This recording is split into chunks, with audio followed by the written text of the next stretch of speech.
Hello guys, welcome to Fiction Quest. So in this video, we will see, what if Naruto was a legendary Sannin and a young Tsunade fell for him? If you enjoy these kinds of stories, don't forget to show us some love by hitting the like button and subscribing to the channel. Your support means the world to us. Now, let's start the story. Chapter 1. The Echo of a Forgotten Storm. The air in the forest surrounding Konohagakure was thick with the scent of damp earth and pine, a testament to the village's very name. It was an era of precarious peace, a quiet lull, in the endless storm of the warring states period that had only recently subsided. The truce between the Senju and the Uchiha, once unthinkable, was now the bedrock of this new enterprise. But peace was a newborn, fragile and coveted by those who lacked it. The scent of opportunity was stronger than any treaty, and it drew wolves to the fledgling village's borders. 5 figures moved through the dense undergrowth, their steps silent, their presence barely a whisper against the natural chakra of the woods. They wore the drab, functional flak jackets of Iwagakure, their faces set with the grim determination of predators closing in on their prey. Their leader, a man named Ganto, signaled a halt with a closed fist. He was a veteran of a dozen campaigns, a jonin whose earth-style jutsu had buried men from every major clan. To him, Konoha was an idealistic folly, a gathering of sworn enemies pretending at friendship. An easy target. The perimeter patrols are thin here, Ganto murmured, his voice a low gravelly sound. Hashirama Senju spends too much time shaping wood and not enough time sharpening spears. One of his subordinates, a younger man with eager eyes, chuckled. They say the Uchiha are their police force. What a joke. The Senju's dogs. Let them play at being a village, Ganto sneered. We'll remind them what the world is really like. Our orders are simple. Capture one of their genin. Learn their training methods, their strength. Prove that their will of fire is nothing but smoke. They moved forward, slipping through the last line of trees and into a clearing. It was a training ground, pockmarked with craters and littered with blunted kunai. Several thick logs stood vertically, their surfaces scarred and splintered from countless strikes. It was perfect, deserted, ideal, Ganto said, a cruel smile touching his lips. We wait. Some fresh-faced brat is bound to come here too. He never finished the thought. A presence descended upon the clearing. It wasn't a sound or a flash of movement, but a sudden, suffocating weight in the air. The 5 Iwanin froze, their battle-honed instincts screaming at them. It felt as though the very air had become thick as water, pressing in from all sides. It was the kind of pressure that only the true monsters of the battlefield could exert, men like Madara Uchiha or the Senju brothers. Standing by one of the training logs, as if he had been there all along, was a man. He was tall, dressed in simple, dark attire that bore no village crest, with a tattered red haori jacket that seemed to have seen 1,000 battles. His blonde hair was sun-bright and untamed, and his face, though young, perhaps in his late 20s, held the weary calm of a man who had seen far too much. He hadn't drawn a weapon. He hadn't made a sound. He was just there. Ganto's heart hammered against his ribs. He forced the shock down, replacing it with a jonin's cold analysis. No headband. A wanderer. A mercenary. It doesn't matter. He's in our way. You chose a poor place to stand, stranger, Ganto growled, his hands already flashing through seals. Leave now, and we'll let you live. The blond man didn't look at him. His gaze was fixed on the distant outline of the Hokage monument, the rough-hewn faces of Hashirama and the yet-to-be-carved space beside him. A flicker of something profound and sorrowful passed through his blue eyes. A ghost of a memory that Ganto couldn't possibly comprehend. This place, the stranger said, his voice quiet yet carrying across the clearing with perfect clarity. It's younger than I remember. That was all the warning they got. Ganto slammed his palms on the ground. Earth-style. Stone spikes.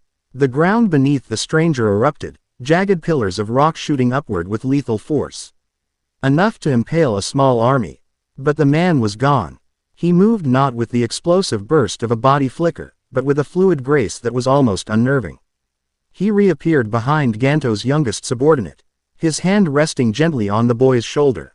The young Iwanin stiffened, his eyes wide with terror. He hadn't even seen him move. You're too young for this, the stranger said, his voice devoid of malice. It was a simple statement of fact.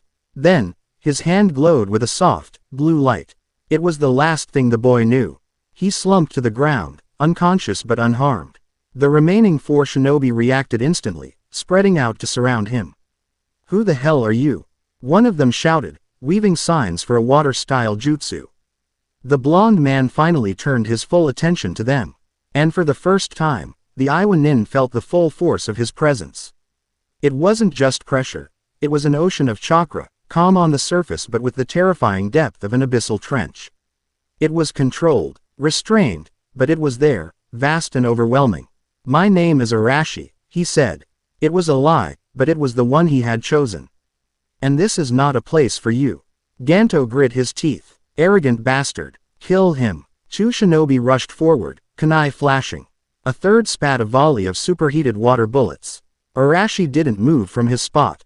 He simply raised his right hand. Chakra began to swirl violently in his palm, compressing with a high-pitched, whining sound that tore at the air. It converged into a perfect, churning sphere of pure energy, a miniature blue sun held in his hand.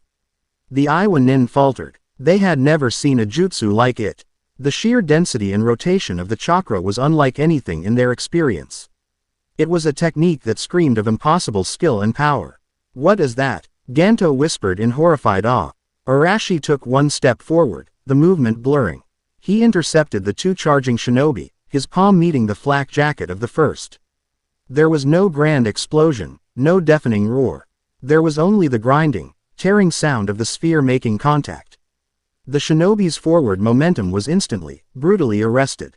He was thrown backward like a broken doll, spiraling through the air before crashing into a tree with enough force to shatter the trunk. His armor was gone, shredded, and a perfect S. whirling pattern was imprinted on his chest. The second shinobi tried to retreat, his face pale with shock, but Arashi was already there. A swift, precise chop to the back of the neck, and he collapsed in a heap. The water bullets arrived a second later, hissing through the space where he had been. Arashi turned to face the jutsu user, the blue sphere still churning in his hand, undiminished. "This is your only warning," he said, his voice still unnervingly calm. "Leave Konoha." Ganto watched his men fall, his mind struggling to process the speed, the power, the sheer, casual dominance of this man. This wasn't a fight, it was a dismissal. He was a Jonin, a warrior of Iwa, and he was being swatted aside like a fly. Rage warred with a primal fear. "Don't mock us," Ganto roared, channeling the entirety of his chakra. Earth-style. Mobile core. The very ground beneath them began to shift. A massive dome of rock folded up and over Ganto, sealing him inside a protective sphere. It was his ultimate defense. From within, he could manipulate the earth outside, turning the entire clearing into his personal weapon. The ground began to liquefy, intending to trap Arashi in a quagmire of mud. Ashi looked at the mud swirling around his ankles and then at the sealed rock dome. He sighed, a quiet breath of disappointment. "I really didn't want to do this," he murmured to himself. The blue sphere in his hand vanished. He brought his hands together in a single seal, a cross-shaped sign that was completely alien to this era. "Sage art," he whispered, so low that no one could have heard. For a split second, nothing happened. Then, the natural energy in the clearing screamed. From his position several hundred meters away, hidden in the tree line, the man who called himself Arashi, the man known as Naruto Uzumaki, felt a familiar pang of loss as he looked upon the village. It was his home, yet not his home. The faces on the mountain were a painful reminder of a history that was, for him, both sacred and long past. He had arrived in this time adrift, a leaf on a chaotic wind, propelled by an enemy jutsu he still didn't understand.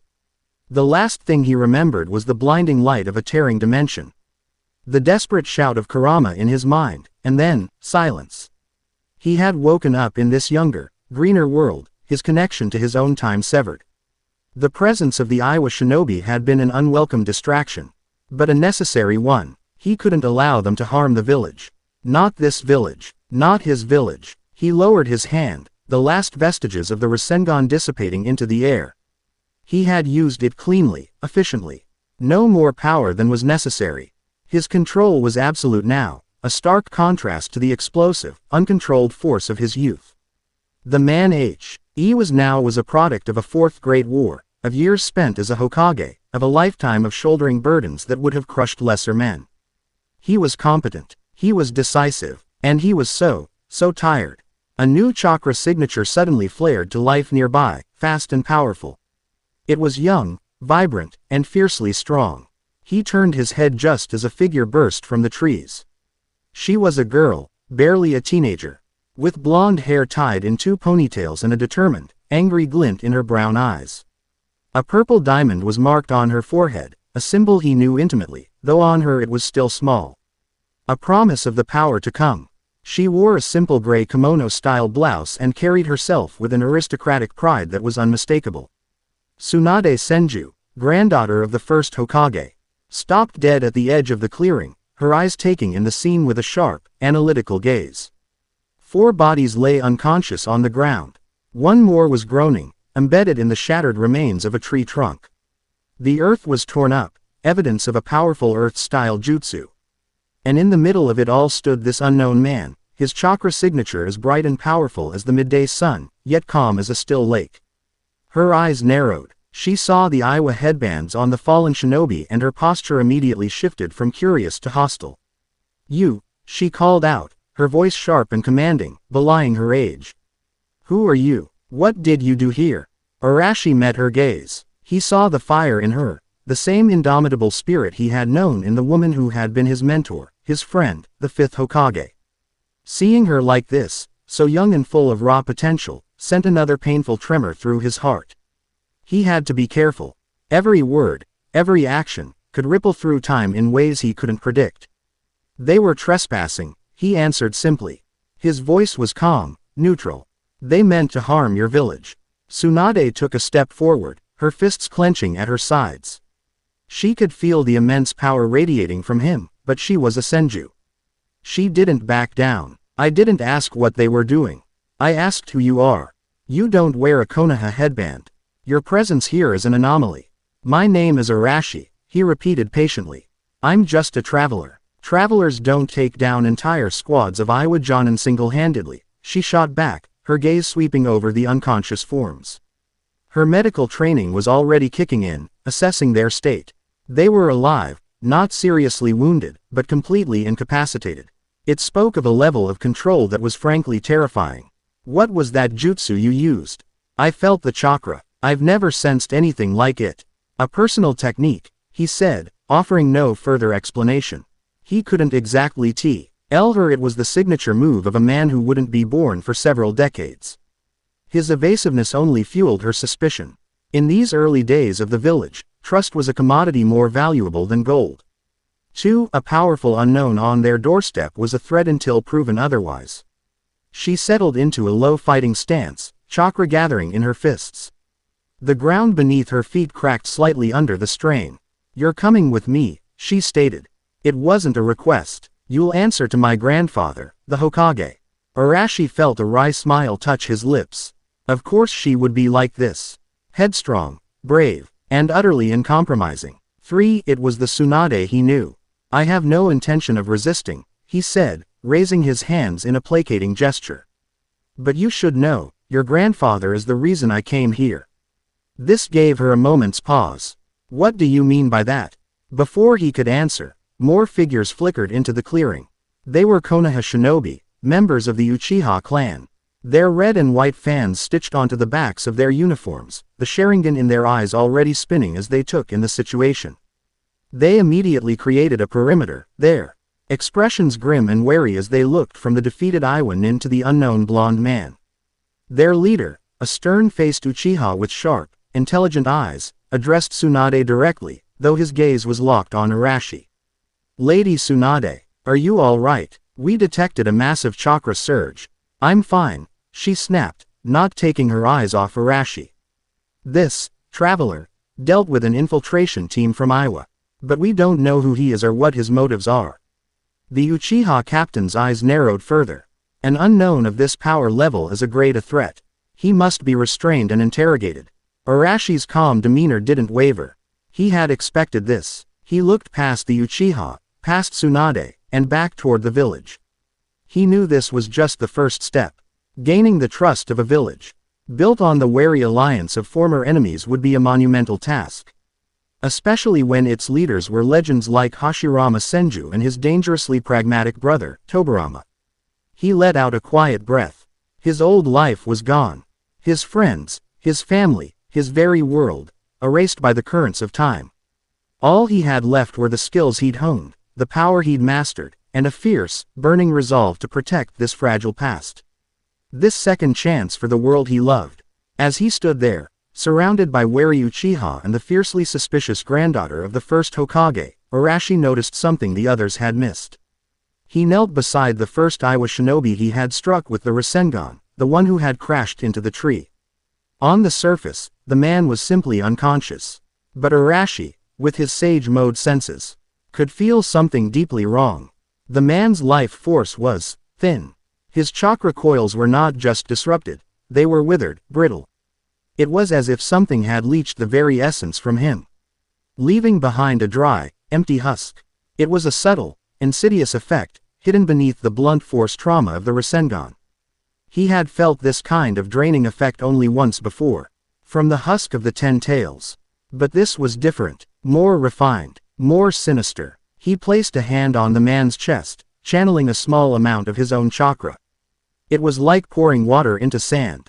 It simply vanished, absorbed into the void. Tsunade saw the gesture and her suspicion flared again. "What are you doing?" Arashi stood up slowly, a deep, troubled frown on his face. He looked at the other bodies and realized it was the same for all of them, though to a lesser degree. His attacks had merely been the finishing blow. Something else had been at work here. Something had made these Jonin-level shinobi brittle, their chakra already compromised before the fight even began. "Something's wrong," he said, his voice low and serious. They weren't at full strength. Something, or someone, was draining them. Quote, the Uchiha captain scoffed. "A convenient excuse. You expect us to believe some phantom was helping you." But Tsunade paused. She walked over to the nearest shinobi and placed her hand on his neck. Her own medical knowledge coming to the forefront. Her fingers glowed with the green light of the mystical palm technique. A second later, her eyes widened in shock. She could feel it too. The man's chakra network was desiccated, like a dried-up riverbed. It was a condition she had never seen before, something that no conventional jutsu should be able to cause. She looked up at Arashi. Her expression a mixture of confusion, suspicion, and a newfound, grudging curiosity. This stranger was an enigma, a storm of contradictions. He possessed impossible power, yet showed incredible restraint. He was a trespasser who had protected the village. And now, he had pointed out a mystery that even her own keen senses had missed. "Take them all," Tsunade said to the Uchiha, her voice firm. She gestured to the unconscious Iwa shinobi. "They need to be examined at the hospital immediately." Then she turned her gaze back to the blonde man who called himself Arashi. "Her decision was made, and he's coming with us. He'll be answering questions directly to the Hokage." Arashi met her gaze without flinching. This was where it began. His long, strange journey into the past had finally found its footing. He gave a single, consenting nod. As the Uchiha moved to escort him, he took one last look at the forest, a strange, cold feeling settling in his gut. The drained chakra of the Iwa Nin was a warning. A whisper of a threat far greater than a simple border skirmish. An echo of a storm he did not yet recognize, but one he knew was coming.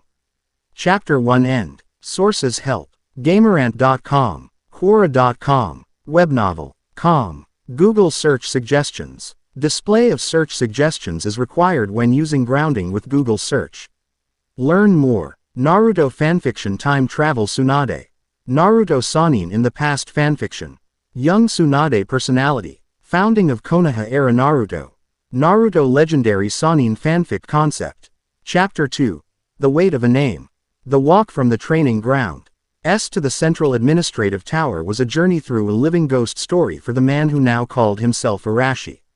He was flanked by 2 Uchiha officers, their dark eyes and stoic expressions a familiar sight.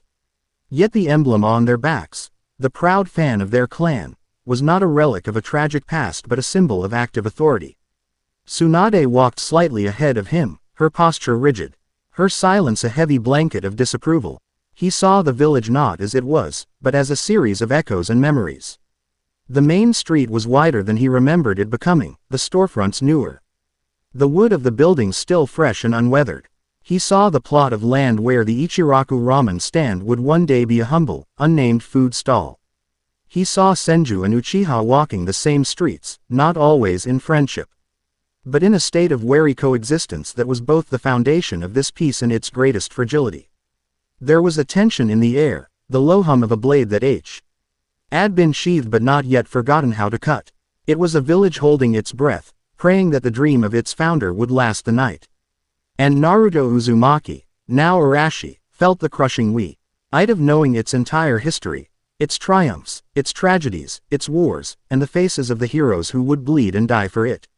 His own face would one day be carved into that mountain, a monument to a future that, for him, was now a lost and broken memory. He clenched his fists, forcing the wave of grief down. He was not here to mourn. He was here to protect. They reached the tower, a modest, wooden structure that would one day be dwarfed by its successors but currently stood as the tallest building in Konoha. It smelled of fresh timber and the singular, powerful chakra of its primary resident. As they ascended the stairs, the pressure in the air grew, a gentle but undeniable force of nature. It was the chakra of Hashirama Senju, warm and life-giving as the sun, vast as the forests he could command. Tsunade pushed open the doors to the Hokage's office without knocking. "Grandfather," she announced, her voice ringing with a formal respect that did little to hide her agitation. The room was simple, functional, with stacks of scrolls and reports covering most of a large wooden desk. A massive window behind the desk offered a panoramic view of the growing village. Standing before it, looking out at his creation, was the Shodai Hokage. Hashirama Senju turned, and the oppressive weight of his chakra vanished, replaced by a warm, disarming smile. He was a tall man with a powerful build, his long dark hair framing a face that was both kind and capable of immense gravitas. He wore the formal red and white robes of the Hokage, a title he still seemed to be growing into. Sitting to the side, reviewing a scroll with an unnervingly critical eye, was his brother. Tobirama Senju was the shadow to Hashirama's light. His silver hair, the red markings on his face, and his sharp, intelligent eyes all contributed to an aura of cold, pragmatic danger. His chakra was like a deep, still ocean, immense but precisely controlled, hiding its lethal currents beneath a calm surface. He looked up, and his gaze was not a greeting but an assessment. It swept over Arashi, cataloging, analyzing, and dismissing him as a threat to be managed. "Tsunade, I heard there was a disturbance near Training Ground 3, Hashirama said. His voice a warm baritone. His eyes fell on Arashi, and his smile didn't falter, though a flicker of curiosity entered his expression. "And it seems you've brought back a guest." "He is no guest, grandfather," Tsunade said, stepping aside. "He is an unknown. We found him at the scene of an altercation with 5 Iwa shinobi. He defeated them all, alone." Tobirama set his scroll down with a quiet, deliberate motion. The sound seemed to fill the room. "Defeated, or killed?" he asked, his voice flat and devoid of emotion. "Incapacitated," Arashi answered for himself. He met Tobirama's gaze directly, refusing to be intimidated. There was no need for lethal force. Tobirama's eyes narrowed slightly. "A sentimentalist, then. Sentiment is a weakness that a village like ours cannot afford. Peace is not built on a foundation of corpses, Lord Second," Arashi replied, the title slipping out before he could catch it. It was a mistake, a small one, but Tobirama's sharp mind would not miss it. Indeed, Tobirama's posture stiffened. "Lord Second, I am the Hokage's advisor.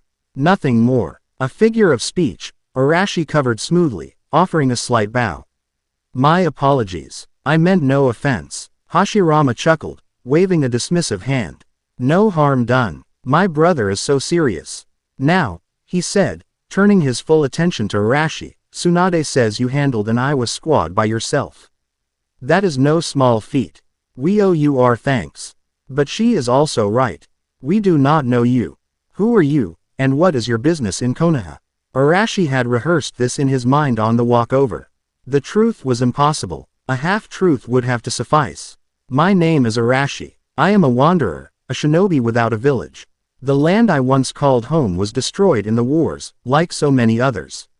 For years, I have traveled, searching for a place that was not defined by bloodshed.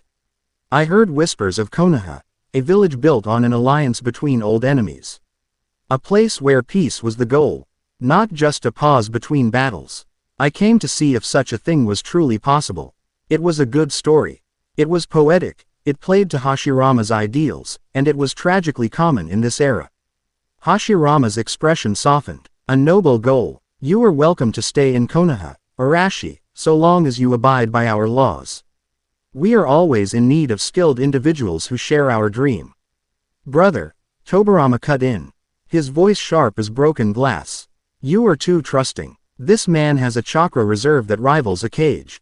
He appears from nowhere, defeats a Jonin squad with an unknown jutsu, and feeds you a story that cannot be verified. We know nothing of his history, his allegiances, or his intentions. He stood up, his presence suddenly filling his side of the room. His story is convenient, his power is a risk, and his presence is an unacceptable variable. And what do you propose, Tobirama? Hashirama asked, his tone still gentle but with an underlying firmness. Had reminded everyone who was truly in charge.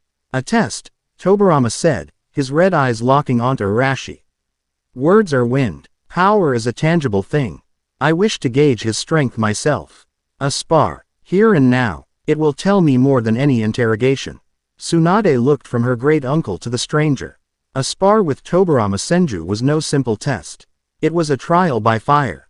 Her great uncle was arguably the fastest shinobi alive, a master of water ninjutsu who could create oceans from a single drop of moisture. Hashirama looked at Arashi, a question in his eyes. He is my brother, but his methods can be direct. You are under no obligation. Arashi knew this was inevitable. Tobirama would never trust him otherwise. And frankly, a part of him, the part that was still Naruto Uzumaki, bristled at the cold dismissal. He needed to show them he was not a threat, but an asset.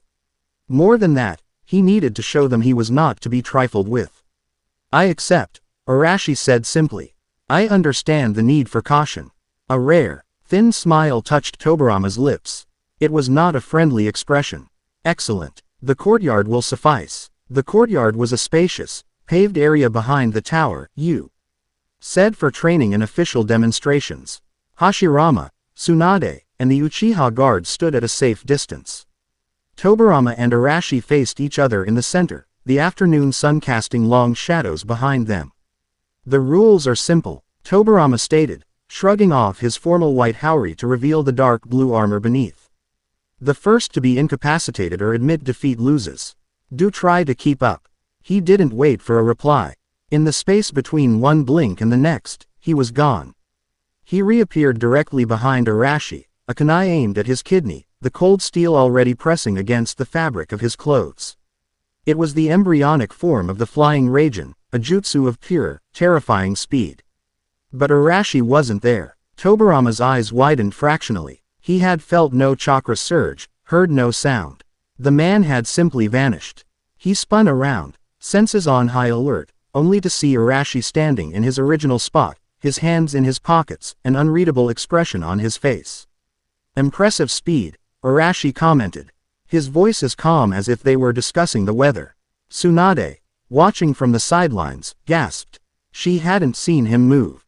It wasn't a flicker or a substitution. It was as if he had simply willed himself out of the path of the attack. Tobirama's face was a mask of cold fury. This was not just a powerful shinobi, this was a master of a skill that rivaled his own. You are fast, he conceded. But speed is not everything. He slammed his hand on the ground. Water style. Water dragon jutsu. There was no nearby water source, but it didn't matter. Arama drew the moisture from the very air, from the ground beneath them. A massive, roaring dragon of high-pressure water erupted from the paving stones, its jaws wide enough to swallow a man whole. Arashi finally moved. He blurred forward, not away from the dragon, but directly toward it. As the watery maw descended, he raised his right hand. A sphere of swirling blue chakra, the same jutsu from the forest, materialized in his palm. He had kept it small, controlled, not the planet-shattering version he was capable of, but a compact, brutally efficient tool. He met the water dragon head-on. Rasengan. There was a concussive roar as the sphere of pure rotational energy tore into the water construct. The dragon didn't just disperse, it was atomized, exploding into a torrential downpour that soaked the entire courtyard. Through the mist, Tobirama was already moving, his hands a blur of signs. Water style. Water-severing wave. He exhaled a thin, hyper-pressurized jet of water, a blade sharp enough to slice through steel. Arashi deflected it with a chakra-infused kunai, the screech of metal on water that was harder than metal setting Tsunade's teeth on edge. The deflected jet carved a deep gash in the tower wall behind him. This was not a spar. This was a battle between two cage-level shinobi. You have impressive chakra control, Tobirama said, his voice laced with a grudging respect. He landed gracefully, water swirling around him. But you rely on a single, powerful technique. A one-trick pony. You talk too much, Arashi retorted. And then he initiated his own attack. He moved with a raw, predatory grace. His taijutsu a fluid, unpredictable storm of strikes and parries. It was the culmination of countless battles, a style forged against gods and monsters. It was efficient, brutal, and utterly overwhelming. He forced Tobirama onto the defensive, the second Hokage to be finding his analytical style struggling against the sheer, overwhelming experience of his opponent. Every feint was countered, every opening exploited. Tobirama was forced to use his body flicker repeatedly, creating distance, but Arashi was always there, a relentless golden-haired phantom. He was a perfect warrior, his movements showing a level of mastery that should have taken a century to achieve. Finally, Tobirama found an opening. He allowed a punch to glance off his shoulder armor, using the moment of contact to place a flying Raijin seal on Arashi's sleeve. It was a brilliant, sacrificial move. He flickered away, creating a dozen yards of distance. It's over, he said, holding up a kunai. He vanished. He would reappear at the seal's location, the kunai already at Arashi's throat. But as he entered the spatial void of the jutsu, something felt wrong. He felt another chakra signature, immense and golden, envelop his own. It wasn't hostile, but it was powerful, guiding him. He reappeared not at Arashi's sleeve, but 10 feet to his left, stumbling slightly as he exited the teleportation. Arashi stood waiting for him, one hand extended. A wisp of golden energy, the barest hint of Kurama's chakra, faded from his fingertips. He had used just enough to subtly interfere with the space-time coordinates of the seal. Tobirama stared, his mind racing. It was impossible. No one could interfere with his jutsu. It was a manipulation of space itself. To alter it implied a level O.F skill and understanding that was godlike. The spar was over. No more blows were exchanged. Tobirama stood panting slightly, not from exhaustion, but from the mental strain of the fight. Arashi stood perfectly still, his breathing even. He hadn't even broken a sweat. He had fought the legendary Tobirama Senju to a standstill and had clearly been holding back. Hashirama's warm laughter broke the silence. Well, that was more exciting than I expected. Tobirama, I think our guest has proven he is not someone to be underestimated. Tobirama said nothing. He merely stared at Arashi, his mind replaying the fight. The speed, the unknown jutsu, the fluid, masterful taijutsu, and that final, impossible interference with his teleportation. The conclusion was as unavoidable as it was terrifying. This man is more dangerous than Madara. He turned to his brother, his face grim. He has proven his power. He has not proven his loyalty. But the fire in his argument was gone. He had been matched, even surpassed, and he knew it. Tsunade was speechless. She had just witnessed her great uncle, a man she considered an invincible pillar of the village, be fought to a complete standstill. The stranger, Arashi, was a monster. A quiet, calm, impossibly powerful monster. And as she looked at him, at the way he stood, at the faint, sad smile on his face, she felt that strange flicker of familiarity again, stronger this time. It made no sense. It was a confusing, frustrating feeling that she immediately tried to crush. Just as Hashirama was about to formally welcome Arashi to the village, an Anbu agent appeared in a swirl of leaves. Kneeling before the Hokage, Lord First, the agent said, his voice urgent. A report from the Kawa garrison. The village of Kinuda, the one we signed a trade pact with last month, they've gone silent. A patrol was sent to investigate. And? Hashirama asked, his expression immediately turning serious. They're all gone, sir, the agent reported, his voice grim. Not gone. They're empty. The entire village, shinobi and civilians alike, have fallen into a state of deep coma. Our medics can't wake them. The agent paused, taking a breath. Their chakra reserves, they've been completely drained. Every last one of them. A cold silence fell over the courtyard. Tsunade's head snapped toward Arashi. Empty. Drained. It was the same phenomenon he had described with the Iwa shinobi. Arashi met her gaze, his own blue eyes dark with a sudden, terrible understanding. The incident in the forest wasn't a fluke. It was a prelude. This was not a random attack or a new jutsu. It was a symptom of a sickness, a shadow that was beginning to fall over the land. His quiet entry into this past was over.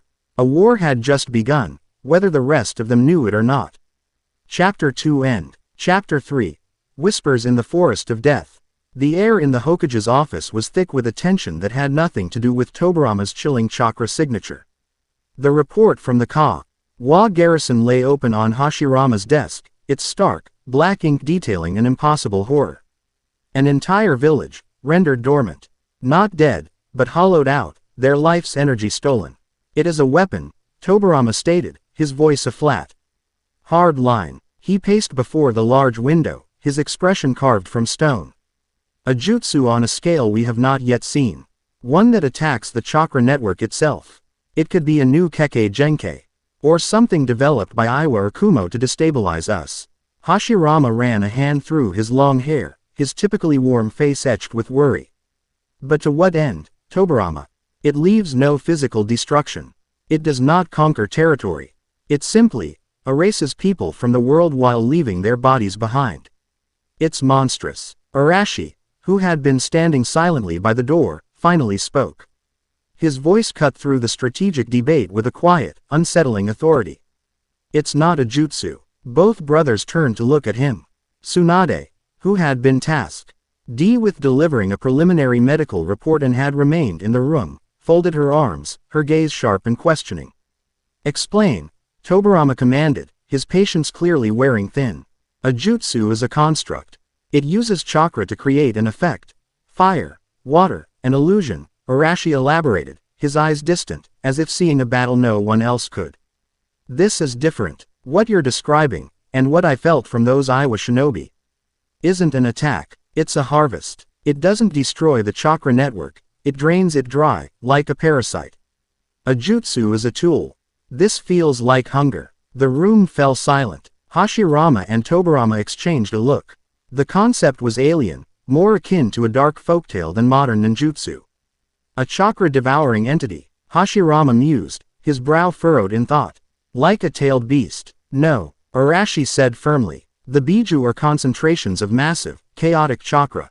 This is cold, precise, efficient. It leaves nothing behind. He paused, the memory of Agaya and the god tree a bitter taste in his mind. It's a threat that conventional thinking won't defeat. Tobarama's suspicion of Arashi was a palpable force, yet he couldn't dismiss the chilling logic in the man's words. This stranger, for all his secrecy, possessed a perspective that was alarmingly insightful. Hashirama finally broke the silence, his decision made. He smiled, though it didn't quite reach his eyes. Arashi, your insight is valuable, but you are still an outsider. We need to build trust. And I believe I have the perfect way to do it. He gestured to a file on his desk. We have a new generation of genin. The first to be born into the idea of a hidden village. Among them is a team with immense potential, but they are proving to be a handful for their Jonin leader, a young man named Hiruzen. I want you to assess them. See what you make of their potential. Arashi raised an eyebrow. From fighting Iwa squads and sparring with legends to babysitting genin. As if reading his mind, Hashirama continued. And to ensure village protocols are followed, and to foster some much-needed cooperation, he added, his gaze shifting pointedly to his granddaughter, Tsunade will accompany you. She will assist and file a report on your methods. And on the genin. Tsunade's jaw tightened. Grandfather, with all due respect, my time is better spent in the hospital, researching what happened at Kinyuda. I am a medic, not a genin instructor's chaperone. You are also one of our strongest kunoichi, Hashirama countered gently. And this is a mission, not a request. Learn from him. Observe him. Work with him. Trust is a two-way street, my dear. Her protest died on her lips. It was an order from the Hokage. She shot a venomous glare at Arashi, who simply gave a slight, accepting bow of his head. He understood Hashirama's true motive perfectly. Place the dangerous variable in a controlled environment and have a trusted, powerful asset watch his every move. It was a shrewd political maneuver disguised as a simple village task. Their new charges were waiting at Training Ground 7. The first was a boy with a wild mane of white hair and a brash, irrepressible grin. He stood proudly, arms crossed, trying to look as impressive as possible. The second was quieter, his pale skin and serpentine golden eyes giving him an unnervingly intense air. He watched Arashi and Tsunade approach with a silent, analytical curiosity that was far too old for his young face. So you're the ones they sent, the white-haired boy declared, puffing out his chest. Heard you were some big-shot traveler. The name's Jiraiya, remember it, 'cause one day I'm gonna be a legend even bigger than the first Hokage. Tsunade rolled her eyes. Another idiot with a big mouth. Jiraiya's bravado faltered, and he deflated slightly under her scornful gaze. The pale boy next to him gave a quiet, almost soundless hiss of a laugh. Pay Jiraiya no mind, he said, his voice soft and smooth. His ambitions far outpace his abilities. I am Orochimaru. It is a pleasure to meet shinobi of your caliber. His gaze lingered on Arashi, a flicker of something, awe, envy, scientific curiosity, in his strange eyes. Arashi took in the two of them, a wave of profound melancholy washing over him. His master, and his greatest foe. So young, so full of a potential that would lead them down such tragically different paths. He offered them a small, genuine smile. It's good to meet you both, he said. I'm Arashi, and this is Lady Tsunade. For the next few days, we'll be evaluating your progress.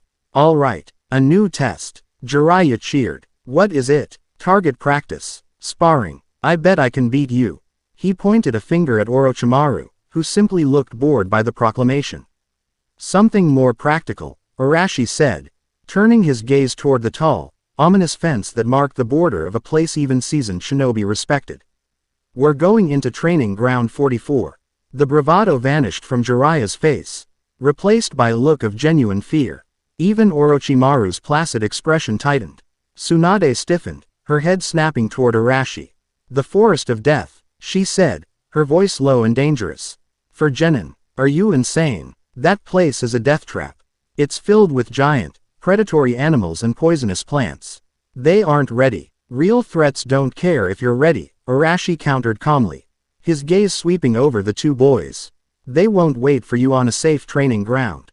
Your mission is simple. There is a small tower at the forest's center. A scroll with a red seal is inside. Retrieve it and bring it back before sunset tomorrow. Work together. Survive. That's the test. His confidence was absolute, leaving no room for argument. Tsunade ground her teeth, but she couldn't dispute his logic. This was the world they lived in. Softness bred weakness, and weakness got you killed. With a curt nod, she fell into step beside him as they led the two nervous genin to the foreboding gates. The moment they stepped inside, the atmosphere changed. The air grew heavy, humid, and filled with the cacophony of unseen things buzzing, crawling, and slithering. Sunlight struggled to pierce the dense canopy, casting the forest floor in a perpetual twilight. Every shadow seemed to hold a threat. Jiraiya, for all his earlier noise, was now completely silent, his eyes wide as he scanned the trees. Orochimaru, however, seemed to come alive. His serpentine eyes darted everywhere, taking in the unique flora and fauna with a scientist's fascination. Arashi moved through the oppressive environment with an unnerving ease, as if he were taking a stroll through a park. Don't just watch with your eyes, he said to the genin, his voice never rising above a conversational tone. Feel with your senses. There's the chakra of the living things around you, but there's something else. The feeling of being watched. Killing intent. It has a texture, a weight.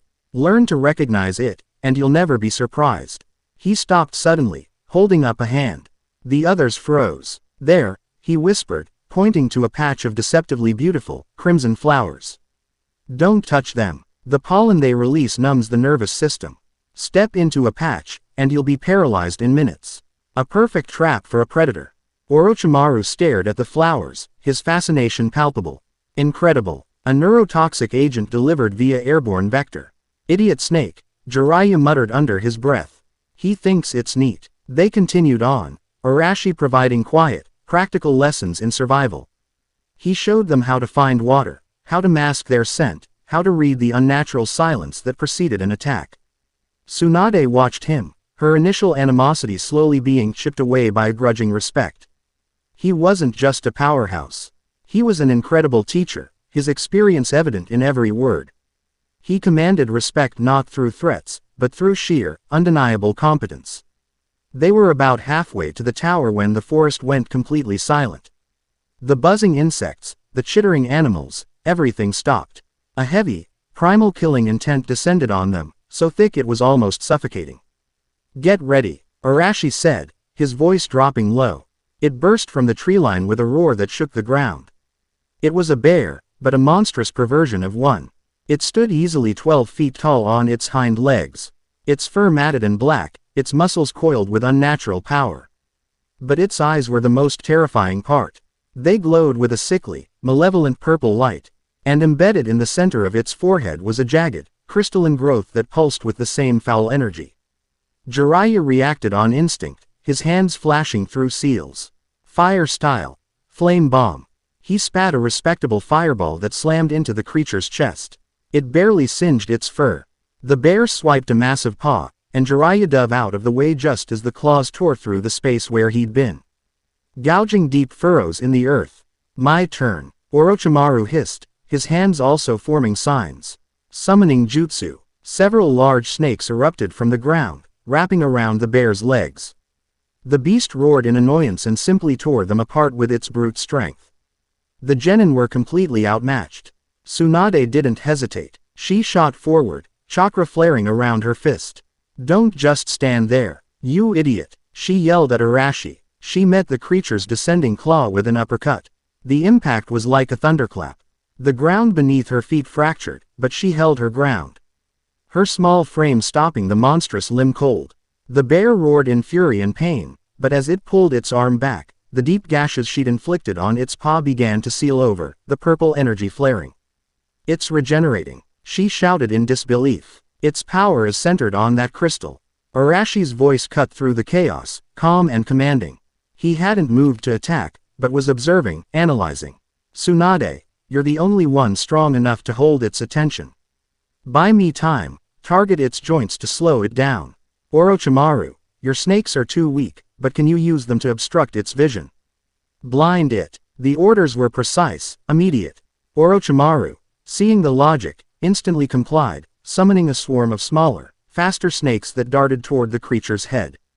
"Jiraiya," Arashi called out. "Distraction. Use whatever you have to hit it from the left flank. Don't let it focus on Tsunade." Jiraiya, shaken but resolute, nodded and began forming more seals. A reluctant synergy formed, orchestrated by Arashi's commands. Tsunade became the anchor, her devastating punches creating openings. She found herself moving instinctively, her body reacting to the flow of battle that Arashi was directing. It felt natural. They moved like they had fought together 100 times. When she would force the beast back, Jiraiya's fire jutsu would harry its side, and Orochimaru's snakes would go for its eyes. "Tsunade," Arashi suddenly shouted. "Now, punch the ground beneath its feet."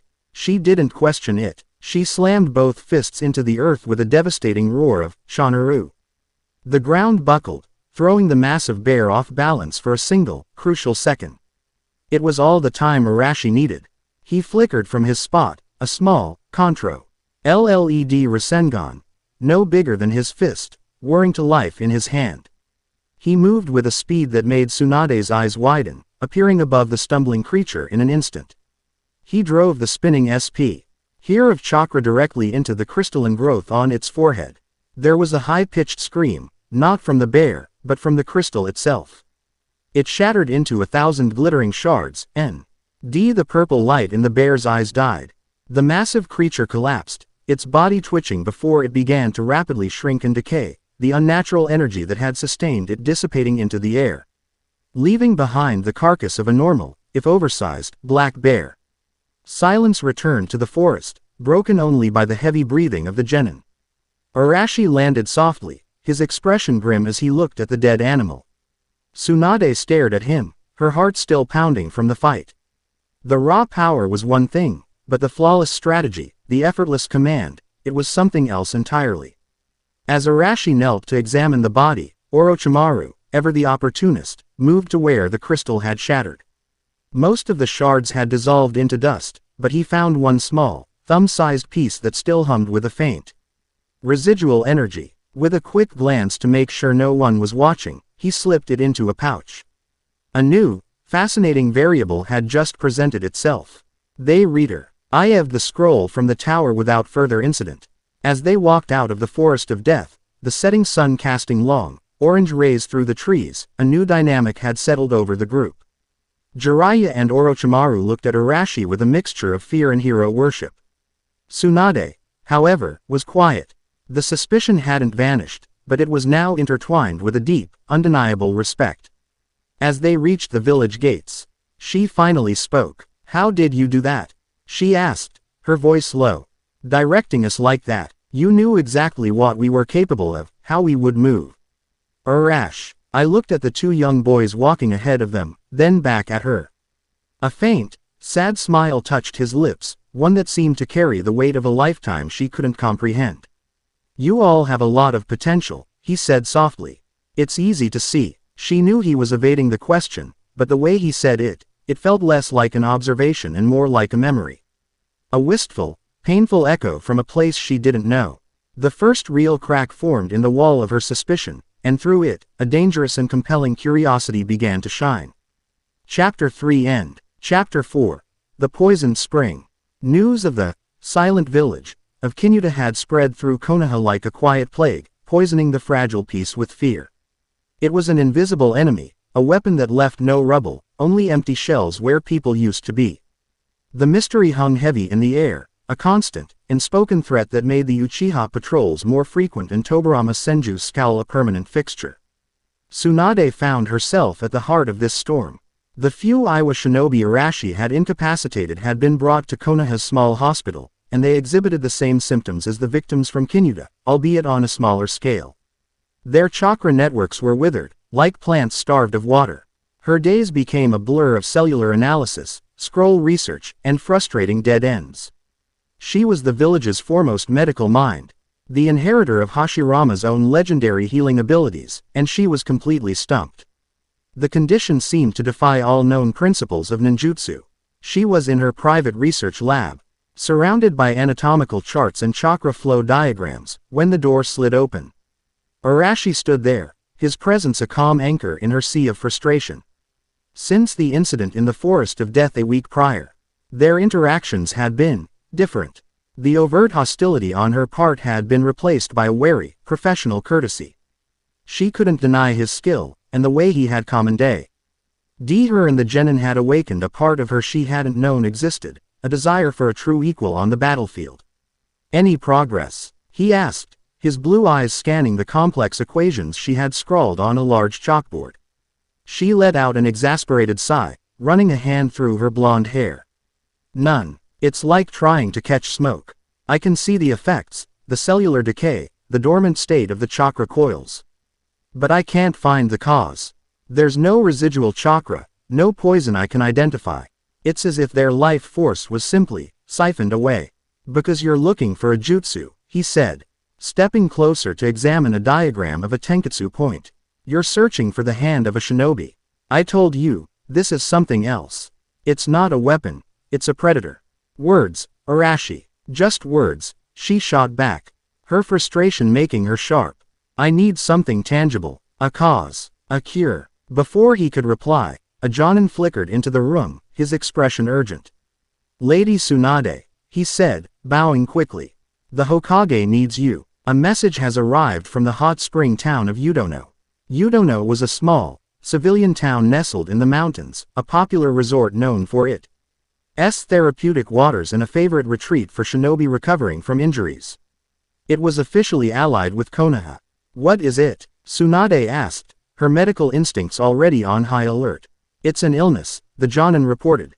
His voice grim. A fast-acting sickness that's sweeping through the town. But it's only affecting the shinobi. The civilians are untouched. The local medics are overwhelmed.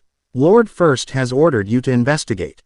Tsunade's eyes widened. Only the shinobi. It was a crucial one. I'll gather my equipment, she said immediately. You will not go alone, a voice said from the doorway. Tobarama Senju stood there, his arms crossed, his gaze fixed on his grandniece. This is too convenient. An unknown illness that targets shinobi, appearing so soon after the Kinyuta incident.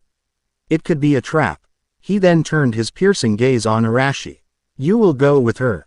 Your senses proved useful in identifying the Iwa Nin's condition. You will be her guard.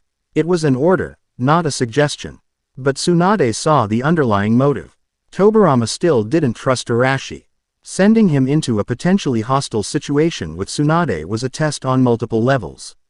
It would test his loyalty, his abilities, and it would keep him far from the village's political center.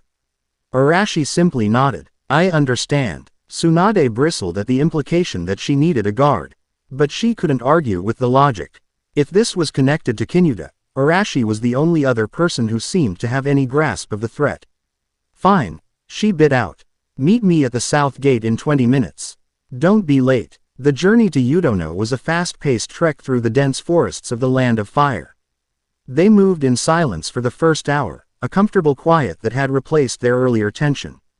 Tsunade found herself observing Arashi. He moved with an incredible economy of motion, his footsteps barely disturbing the leaves on the ground. He seemed to be in a constant state of relaxed awareness.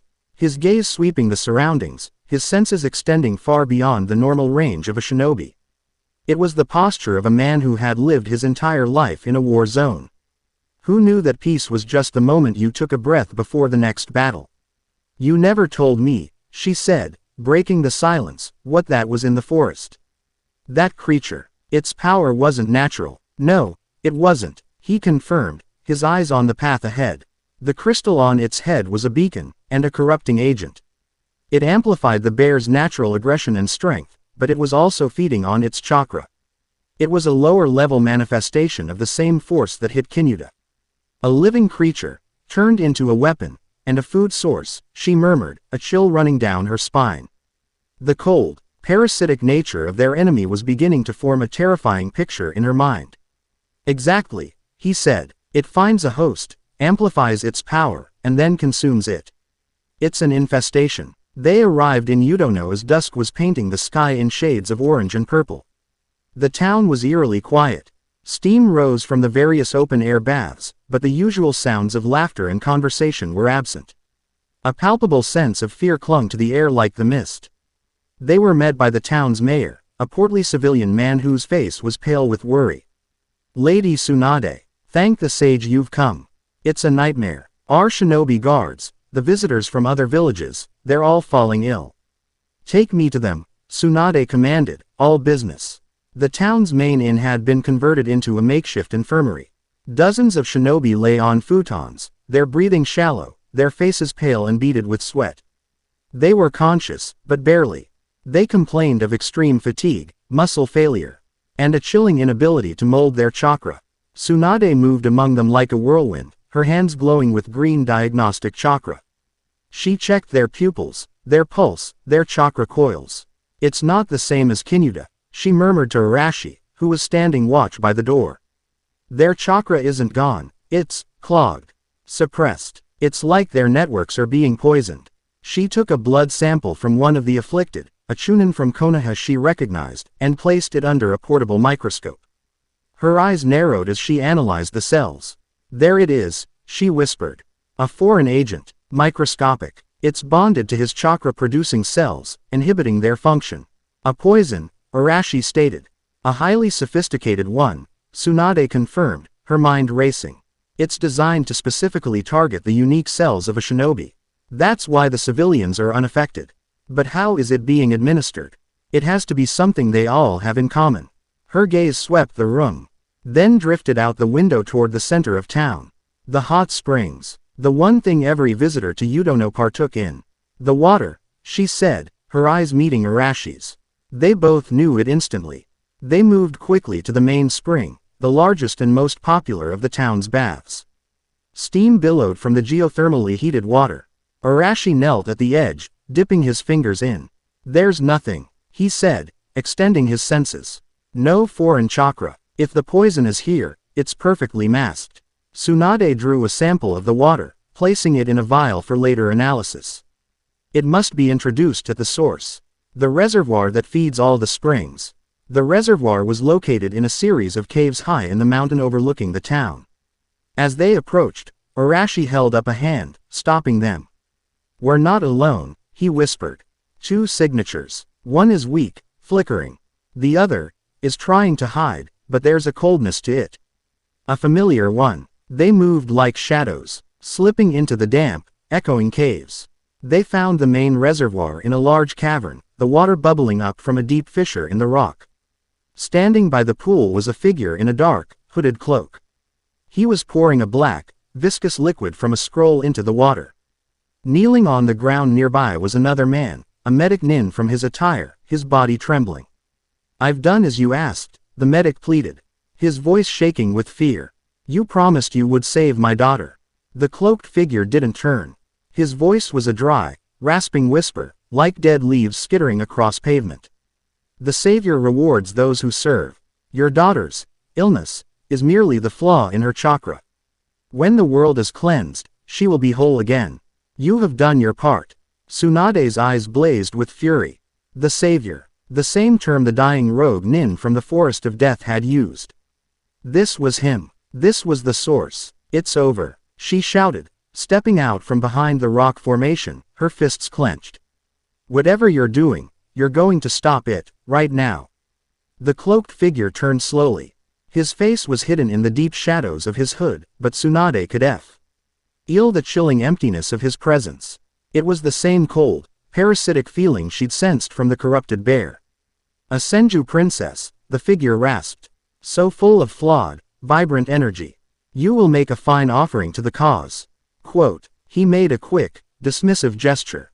Several Sanbon needles, coated in a glistening substance, shot from his sleeve, not at Tsunade, but at the kneeling medic nin. Arashi moved in a blur of gold. He appeared in front of the medic, a kunai in his hand, deflecting the needles with a series of sharp, metallic clicks. "Your fight is with us," he said, his voice dangerously low. The cloaked figure tilted its head. "Ah, the anomaly. The one with the sun-bright chakra. Your energy is an affront to the coming silence. It will be a joy to extinguish it." He flickered, his movement unnaturally fast, and appeared behind Tsunade, a strange, crystalline blade in his hand. Tsunade, already in motion, spun on her heel, her fist wreathed in a fearsome blue aura of chakra.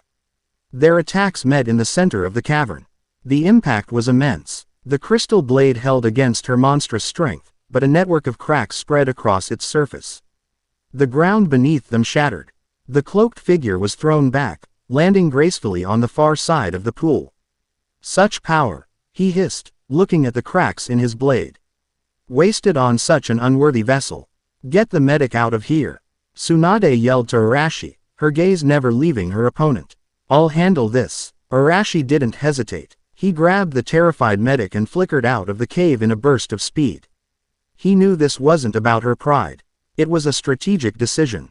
She was the only one who could match this opponent's physical power, and his role was to secure the acid and prevent any more poison from entering the water. Inside the cave, the battle was a whirlwind of destruction. Tsunade fought with a ferocity that made the very rock tremble. Every punch shattered stalagmites. Every kick sent shockwaves through the water. But her opponent was elusive, unnaturally fast, his movements jerky and unpredictable. He didn't fight like a shinobi. He didn't seem to need hand seals, and his jutsu were strange. Crystalline constructs that he formed from thin air. She landed a solid blow, a punch that should have shattered every bone in his body. It connected with his shoulder, and she felt not bone, but something hard and brittle give way. The figure stumbled, and his hood fell back.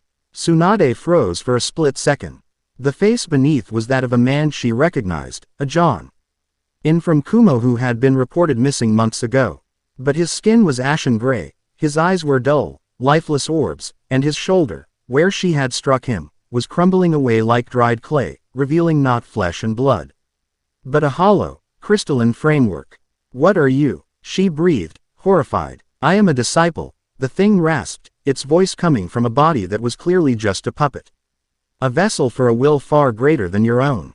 It raised its hands, and the remaining poison in the scroll began to levitate, preparing to merge with the reservoir all at once.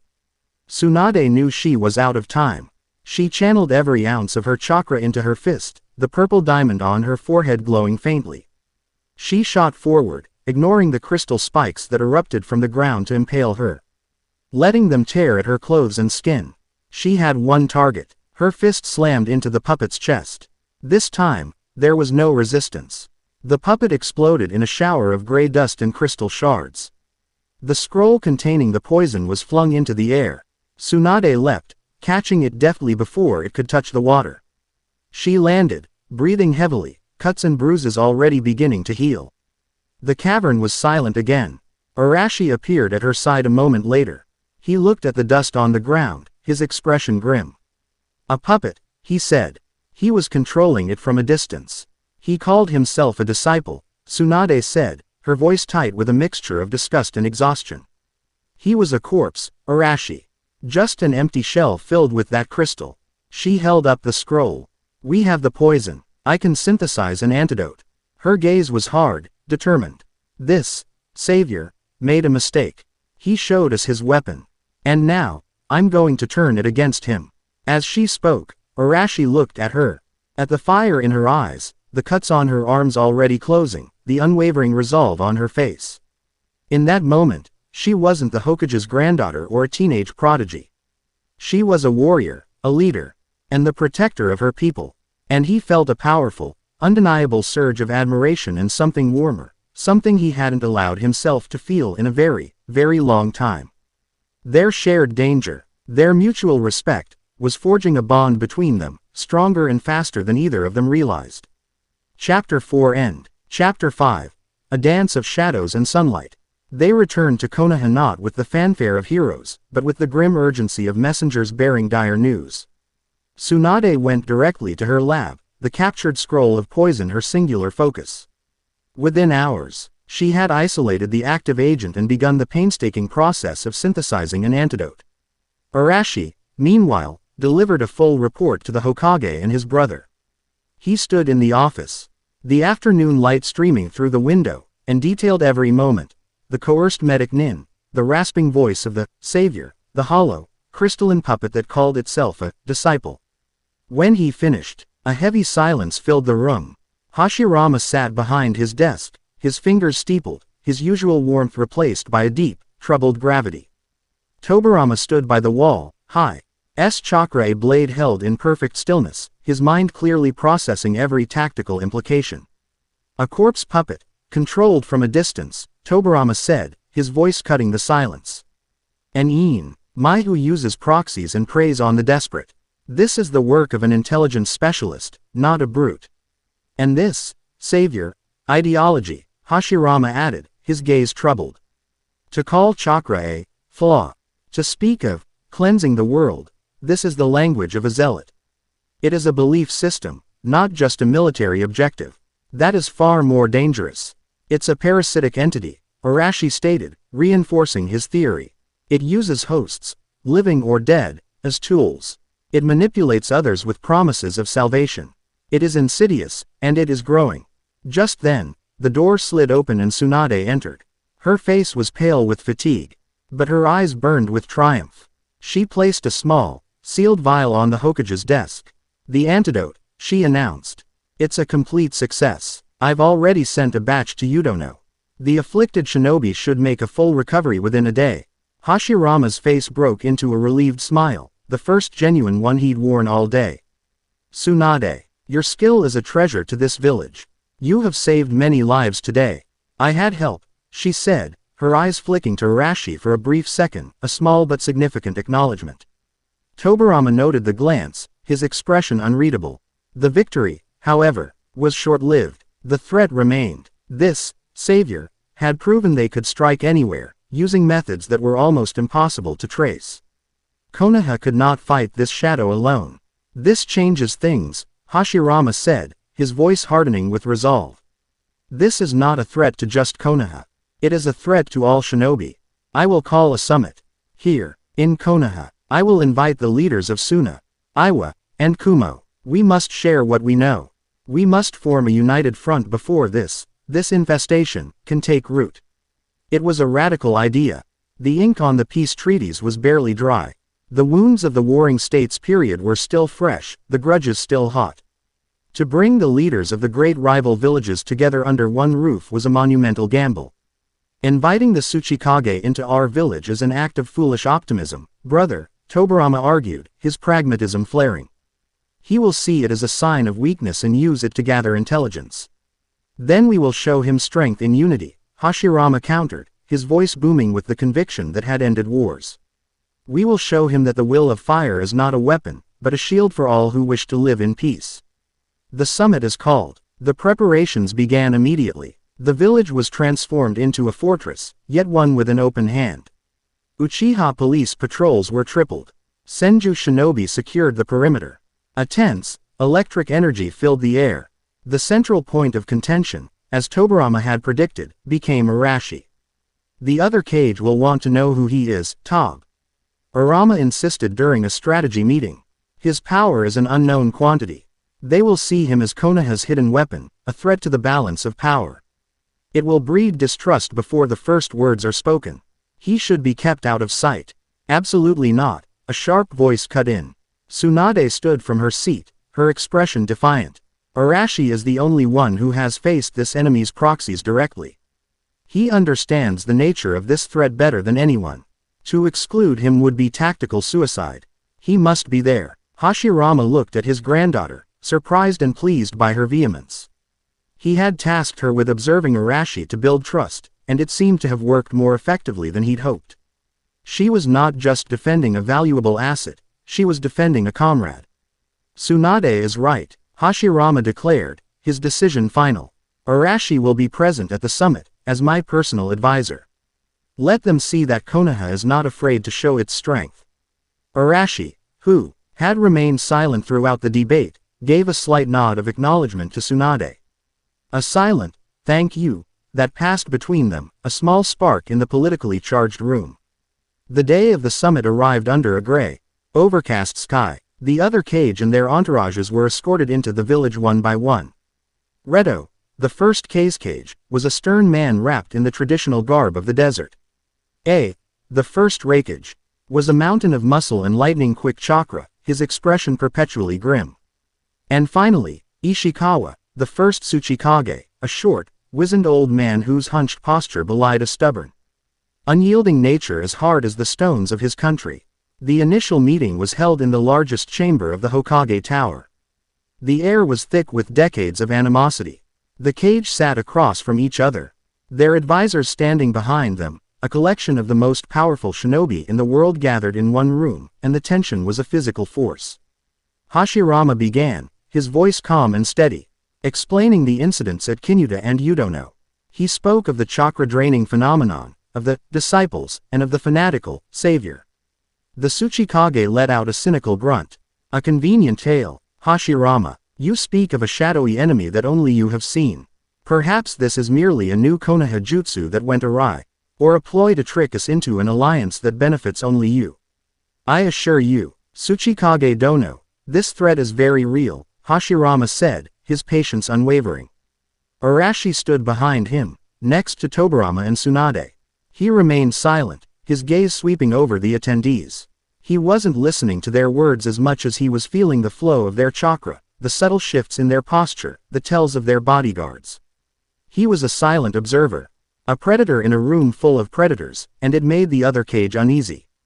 That evening, a grand banquet was held. It was a gesture of goodwill, an attempt to thaw the icy diplomacy with fine food and sake. The great hall was filled with shinobi from all four villages, mingling with a forced, brittle pleasantry. Arashi stood near a pillar, nursing a cup of tea, his senses fully extended. He felt it a split second before it happened, a subtle, discordant ripple in the chakra of the room.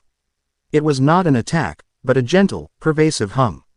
A genjutsu. At the same moment, Tsunade, who was in a heated but mostly harmless debate with Asuna Kunoichi over medical principles, felt a wave of dizziness.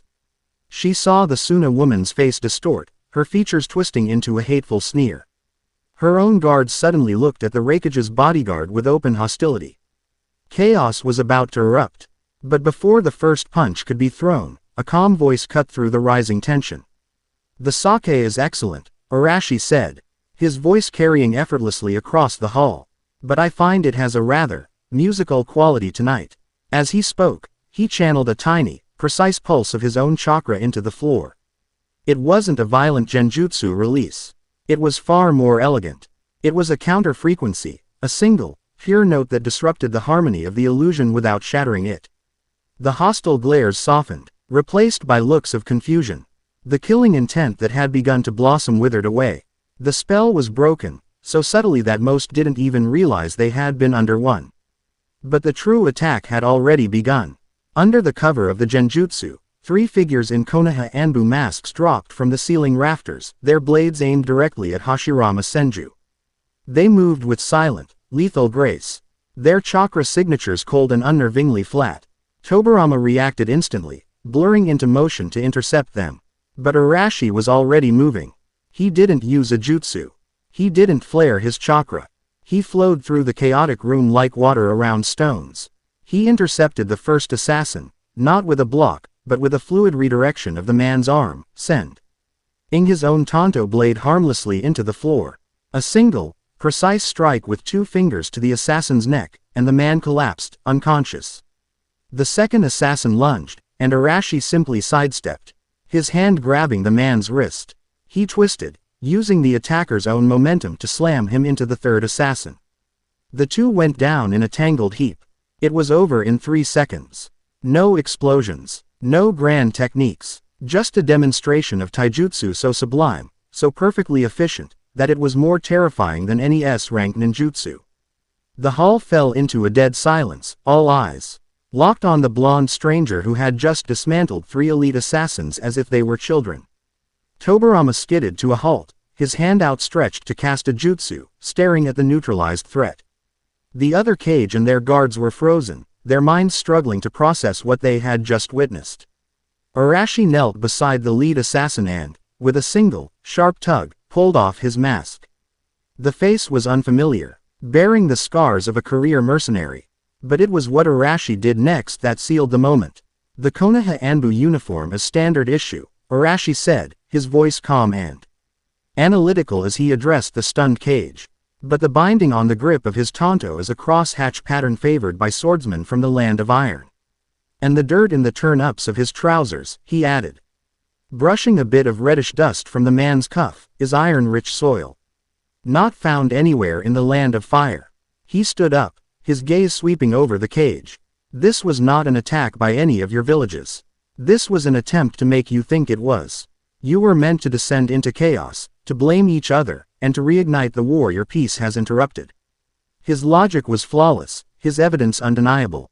The Tsuchikage and Raikage, who had been seconds away from accusing each other, looked shaken. They had been played. They had nearly been manipulated into a war that would have devastated all of them. For the benefit of a shadowy third party, Hashirama stepped forward, his expression grim. "It seems my guest's theory was correct. We have a common enemy, one who operates from the shadows and seeks to see us destroy ourselves." The atmosphere in the room had changed completely. The suspicion was gone, replaced by a shared sense of cold dread.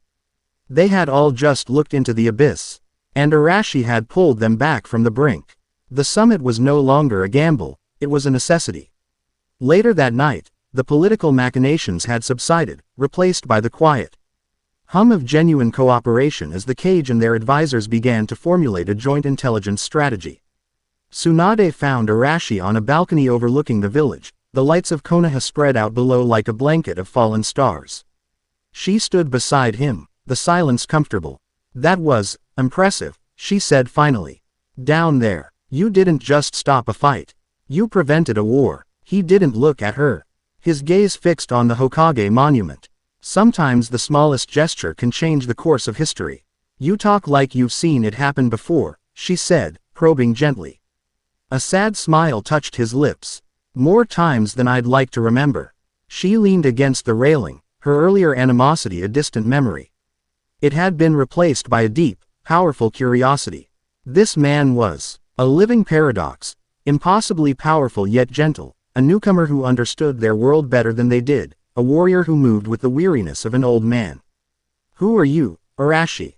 she asked, her voice softer than she intended. "Where is this home you lost?" He was silent for a long moment, the cool night air wrapping around them. When he finally spoke, his voice was laced with a profound, aching nostalgia. "It was a place like this," he said, his gaze sweeping over the village below. "Just older, louder. It was full of idiots and trouble, but it was bright. It was a place where people who had every reason to hate each other learned to become a family. I fought to protect it. I failed." The last word was barely a whisper, a confession of a pain so deep it seemed to have become a part of him. Tsunade felt a sudden, sharp pang of empathy. She saw past the Sannin level power, past the strategic genius. She saw a man who was utterly, completely alone. Impulsively, she reached out and placed her hand on his arm. It was a simple, grounding gesture. He finally turned to look at her, and in his blue eyes, she saw the reflection of the village lights in a universe of sorrow. But for the first time, she also saw a flicker of something else. Gratitude. Connection. In that quiet moment, high above the village they had both just protected, the bond between them solidified, transcending the respect of comrades and taking its first, hesitant step into the sunlit, shadowed realm of something far deeper. Meanwhile, in the interrogation cells below, Tobirama examined the unconscious assassins. On the back of each man's neck, hidden beneath their collars, was a small, intricate tattoo of a closed, spiraling eye. The seal pulsed with a faint, cold chakra, a signature of loyalty and control that was utterly alien to him. The Savior's reach, he realized with a cold dread, was far longer than any of them had imagined. Chapter 5 End. Chapter 6. The Sage's Legacy. The fragile Allianque, forged in the fire of an assassination attempt held, but the departure of the other cage left a chilling void in its wake. Konoha was no longer just a village, it was the designated guardian of a secret. The sentinel watching for a shadow that the rest of the world wasn't yet convinced existed. The fear of the Savior had been supplanted by the more immediate, politically dangerous fear of being manipulated. Tobirama, in his cold, pragmatic way, had redirected the full force of his suspicion from Arashi to this new, unseen enemy, turning the village's intelligence network into a fine-toothed comb. Searching for any sign of the rot within their borders, Arashi felt the shift in the world's current. The enemy was escalating. A corrupted animal, a poisoned town, a multi-village assassinate. On plot, these were not random acts of terror. They were tests, probes designed to gauge the strength and resolve of their opposition. The next strike would be harder, more direct. While his power was immense, Arashi knew it was tailored for a different kind of war, a war of cataclysmic ninjutsu and overt power. He had been fighting with a swordsman's skill, but this enemy was a disease. A disease required medicine, a power rooted in life itself. His mind turned to sage mode. The art of becoming one with nature, of drawing upon the planet's own life force. It was the perfect counter to an enemy that fed on the life force of others. His own training at Mount Myoboku felt like a lifetime ago, and to seek out the toads now, in this era, felt like a paradox he wasn't willing to risk. But there were other paths. 2 other legendary sanctuaries of senjutsu. And one, he knew, held a power perfectly suited to this fight. A power of healing, regeneration, and the indomitable tenacity of life. Shikatsu Forest. He made his decision in the quiet of his temporary quarters. He would go alone. He couldn't explain his knowledge of the forest's secret location, nor could he justify the quest to Tobirama's ever-watchful eye. This was a pilgrimage he had to make on his own terms. He packed lightly, a few rations, a canteen of water, the well-worn red haori that was his last tangible link to a world that no longer existed. He was a ghost on a borrowed wind, and he moved with a ghost's silence. He left the village under the cover of the pre-dawn mist, a silent shadow slipping past the sentries. But he underestimated the senses of a senju, and the newfound, fiercely protective focus of one in particular. Tsunade had been watching him. Not as a guard, but with an intensity that she herself didn't fully understand. She had seen the weight settle on his shoulders after the summit, the far-off look in his eyes that spoke of a man planning his next move in a war no one else could see. When she felt his chakra signature moving swiftly and silently toward the north gate, a knot of cold dread and frustrated anger tightened in her stomach. That idiot, she thought, pulling on her own gear with practiced speed. He's not facing this alone. She didn't raise the alarm. This wasn't a matter for her grandfather or the Uchiha police. This was personal. She was a prodigious tracker, her senses sharp in her connection to the natural world, an inherited gift. She would follow him. She would find out what secret he was chasing, and she would be damned if she let him face it without her. The pursuit was a humbling experience. Arashi moved with a purpose that was unnerving. He didn't seem to be searching for a path, he seemed to remember one.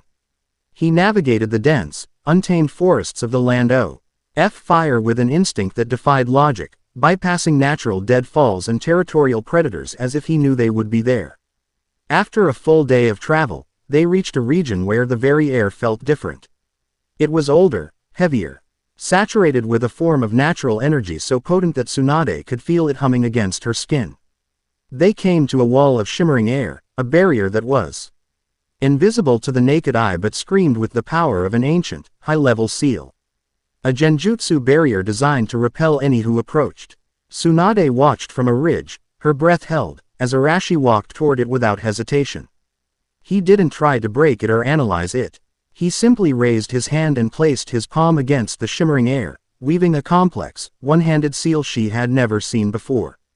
For a moment, his chakra resonated with the barrier, and a section of it dissolved like mist, creating an opening just large enough for him to pass through. Tsunade's eyes widened in disbelief. It wasn't a bypass. It was a key. He had used a key to open a legendary, impassable barrier that had protected this land for centuries. The mystery of who he was deepened until it was an abyss. She waited until the barrier shimmered back into place, then spent the next hour finding a way to brute force a small, temporary opening for herself, the effort leaving her winded in her respect for his skill growing to grudging new heights. Inside, she found herself in another world. Shikatsu Forest was a place of eerie, bone-white trees that seemed to drink the light, their bark smooth and cool to the touch. The ground was a damp carpet of moss, and the air was thick with the smell of wet earth and ozone. A palpable, overwhelming life force pulsed from every leaf and stone. It was the source of the pressure she'd felt from outside. This was a holy place. A place of immense natural power. She found him in a vast, open clearing in the heart of the forest. He was standing before a massive, bone-white tree that dwarfed all the others, his eyes closed, his hands held open at his sides as if in supplication. He seemed to be communing with the forest itself. "You should not have followed me, Tsunade," he said. Without opening his eyes, she stalked out from behind a tree, her patience finally gone. "And you shouldn't have run off without a word. What is this place, Arashi? What sector? It is so important you had to sneak away from the village like a traitor." He finally turned to face her, and the weariness in his eyes was so profound it momentarily silenced her. "This is not a place of secrets," he said, his voice quiet. "It is a place of healing. Our enemy is a blight, a parasite that consumes life. To fight it, I need a power that nurtures life. That power is here." His sincerity was disarming. He wasn't hiding a betrayal. He was seeking a weapon. A weapon he clearly felt he had to acquire alone. "And you thought I would be a liability?" she challenged, the sting of the implication sharp. "That I would hold you back?" "No," he said, and the honesty in his voice was absolute. "I thought you would insist on coming, and I didn't want to put you in any more danger." The simple, unadorned truth of it struck her harder than any insult. It was concern. He was trying to protect her. The anger drained out of her, replaced by a complex, frustrating warmth. Before she could form a reply, the ground began to tremble. It was not a violent shaking, but a deep, rhythmic vibration, like the slow breath of a mountain. From the damp earth all around them, a white, viscous substance began to ooze, coalescing, rising, and taking form. It grew to a colossal size, a being so vast it blotted out the sky, its form that of a gigantic slug with a kind, ancient face and a voice that was not a sound. but a thought that bloomed directly in their minds. Less than it has been long since a child of the sage has sought out this sacred ground. Greater than. Tsunade stared up in utter awe, her mind struggling to comprehend the scale of the creature before them. This was Katsuyu, the Slug Queen, a being of myth and legend. Less than you wear the sun's signature. Greater than Katsuyu's thought voice focused on Arashi, her tone resonating with ancient wisdom. Less than but the storm that brought you here is not of this time. Your path is tangled, child of prophecy. Greater than. Arashi bowed his head in respect, but said nothing. Katsuyu's gaze then shifted, her massive head lowering slightly to regard Tsunade. Less than in the Senju princess.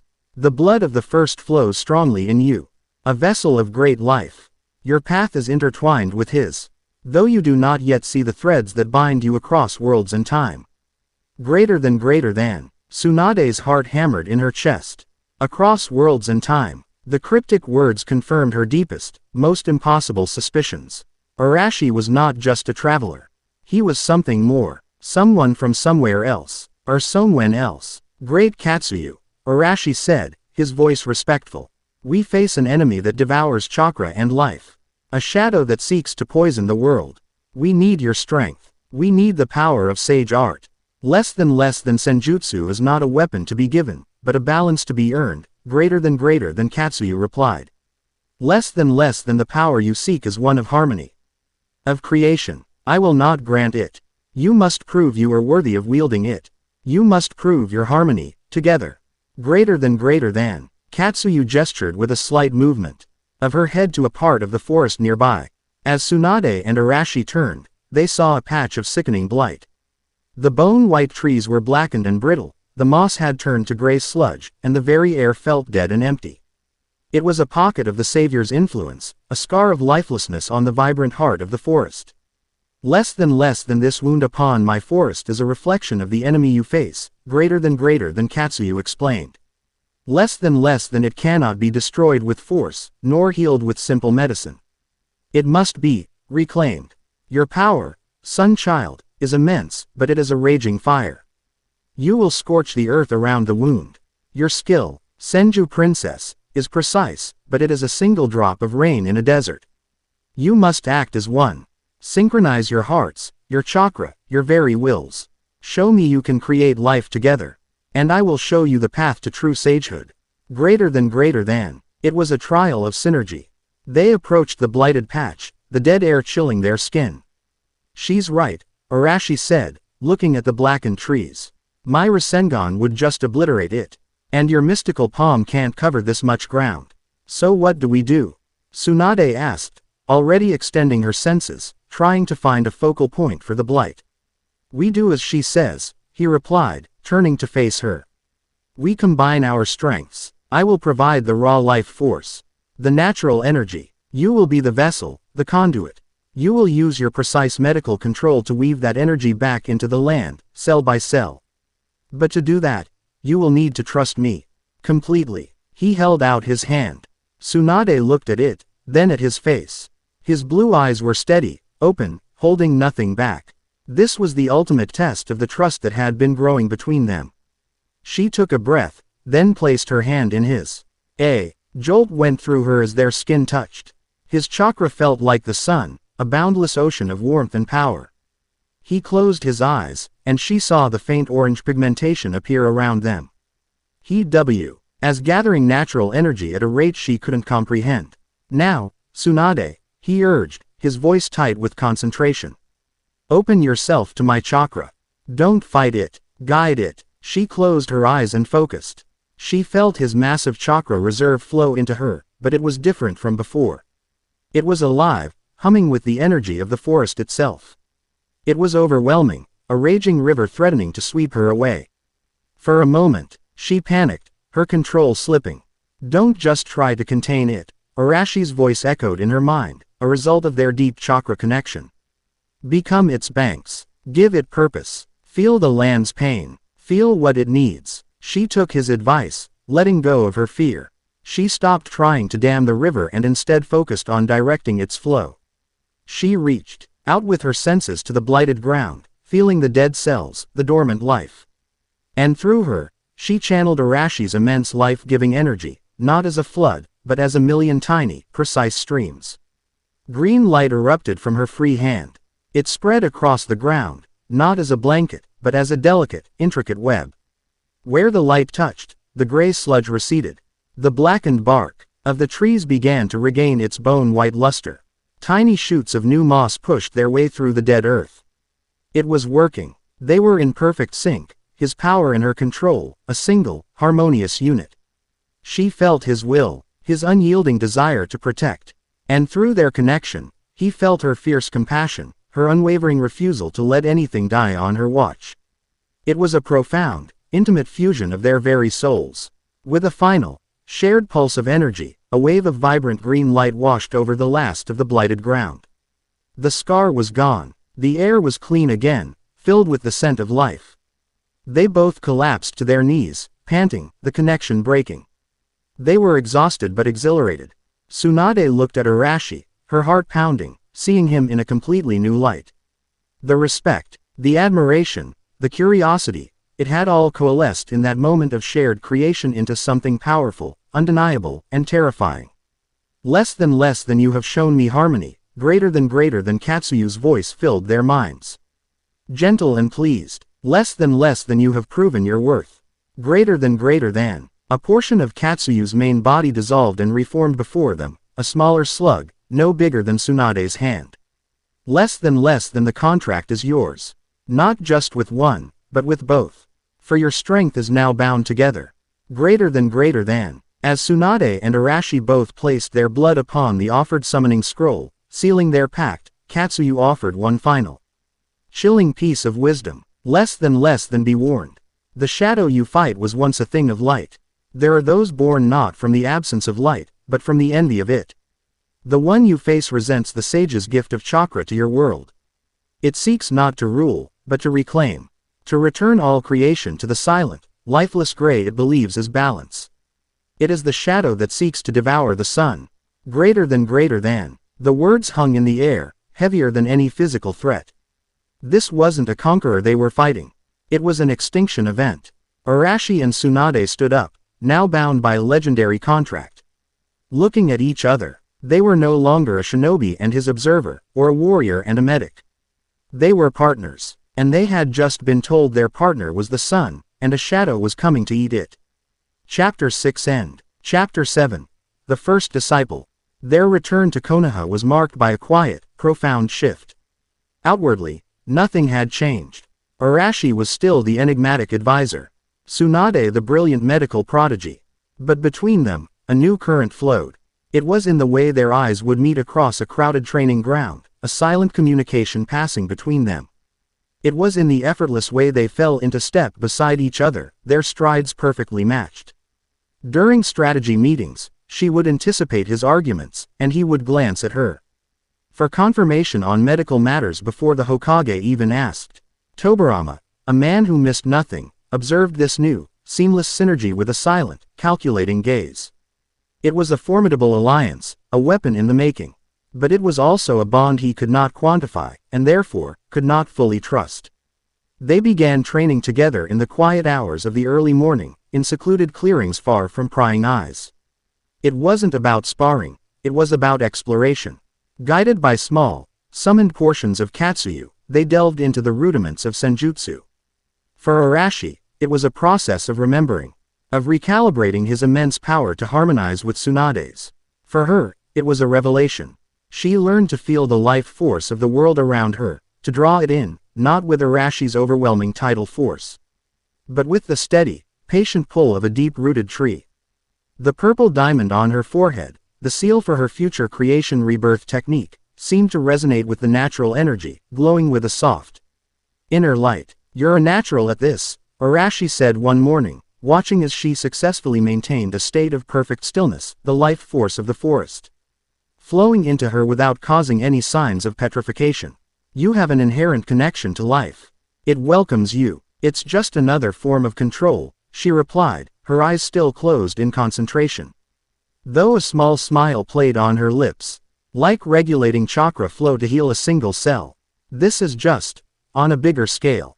This period of intense training was a quiet respite, a deep breath before the plunge.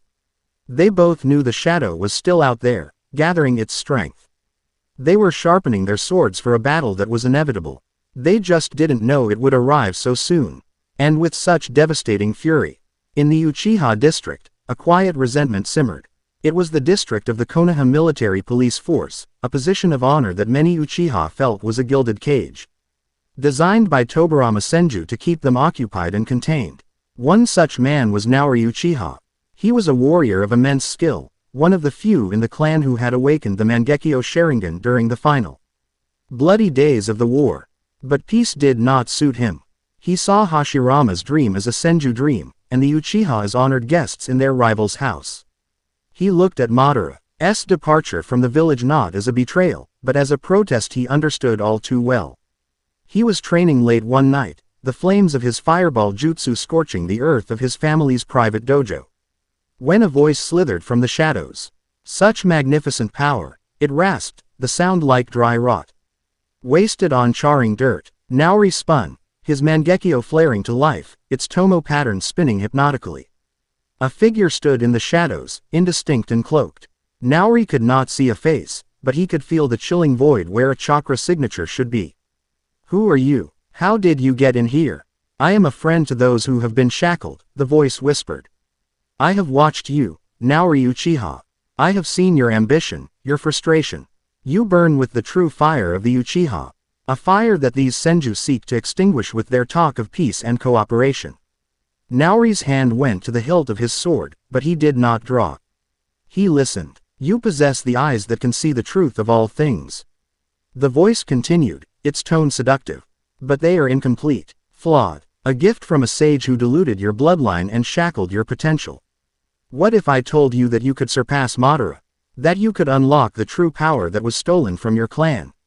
The words were a key, turning a lock in Naori's soul he hadn't known was there. Surpass Madara. He ultimate ambition of every Uchiha warrior. What are you offering? Naori asked, his voice a low growl. Salvation, the voice said. A shard of black, crystalline material, pulsing with a malevolent purple light, materialized in the air between them. It was a purer, more concentrated form of the shard Orochimaru had found. The sage's gift of chakra was a poison. It breeds conflict and pain. I offer a cure, an evolution. Accept my gift, and I will show you power beyond your comprehension. You will become my first disciple, the harbinger of a new age. Naori stared at the crystal. His Sharingan could see the immense, terrifying power swirling within it. It was a dark, cold energy, but it was undeniably potent. This was the choice he had been waiting for, the path to power that the village's peace had denied him. He reached out and took the shard. The moment his fingers touched it, an agonizing scream was torn from his throat. The crystal dissolved, flowing up his arm not like a liquid, but like a swarm of microscopic, devouring insects. It surged through his chakra network, a searing, icy fire that rewrote his very being. The Mangekyo in his eyes spun wildly, the pattern cracking and reforming into a new, more complex design, like a snowflake made of black ice. Veins of dark, crystalline material spread across his skin before receding, leaving his flesh pale and cold. When the process was over, he fell to his knees, gasping. He was still Naori, but he was also something more. Something hollow. He stood up, his movements stiff, unnatural. He looked at his hands, then at the stone wall of the dojo. He focused his will, and a spike of black crystal erupted from the wall. He smiled, a thin, cruel expression that did not reach his new, cold eyes. The power, he whispered in awe. It's magnificent. The next day, the attack began. There was no warning, no declaration of war. Naori Uchiha simply walked to the main gate of Konoha, his old Uchiha uniform replaced by dark, form-fitting armor that seemed to be made of solidified shadow. I have come for the head of the Hokage, he announced to the Chunin guards, his voice flat and devoid of its former passion. The guards, recognizing a decorated Jonin, were confused. Lord Naori, what is the meaning of this? One of them asked. For an answer, Naori raised a hand. The ground beneath the guards erupted in a forest of razor-sharp black crystal spikes. The attack was so fast, so utterly unexpected, that they were dead before their bodies hit the ground. The alarm bells began to shriek across the village. The attack was a declaration.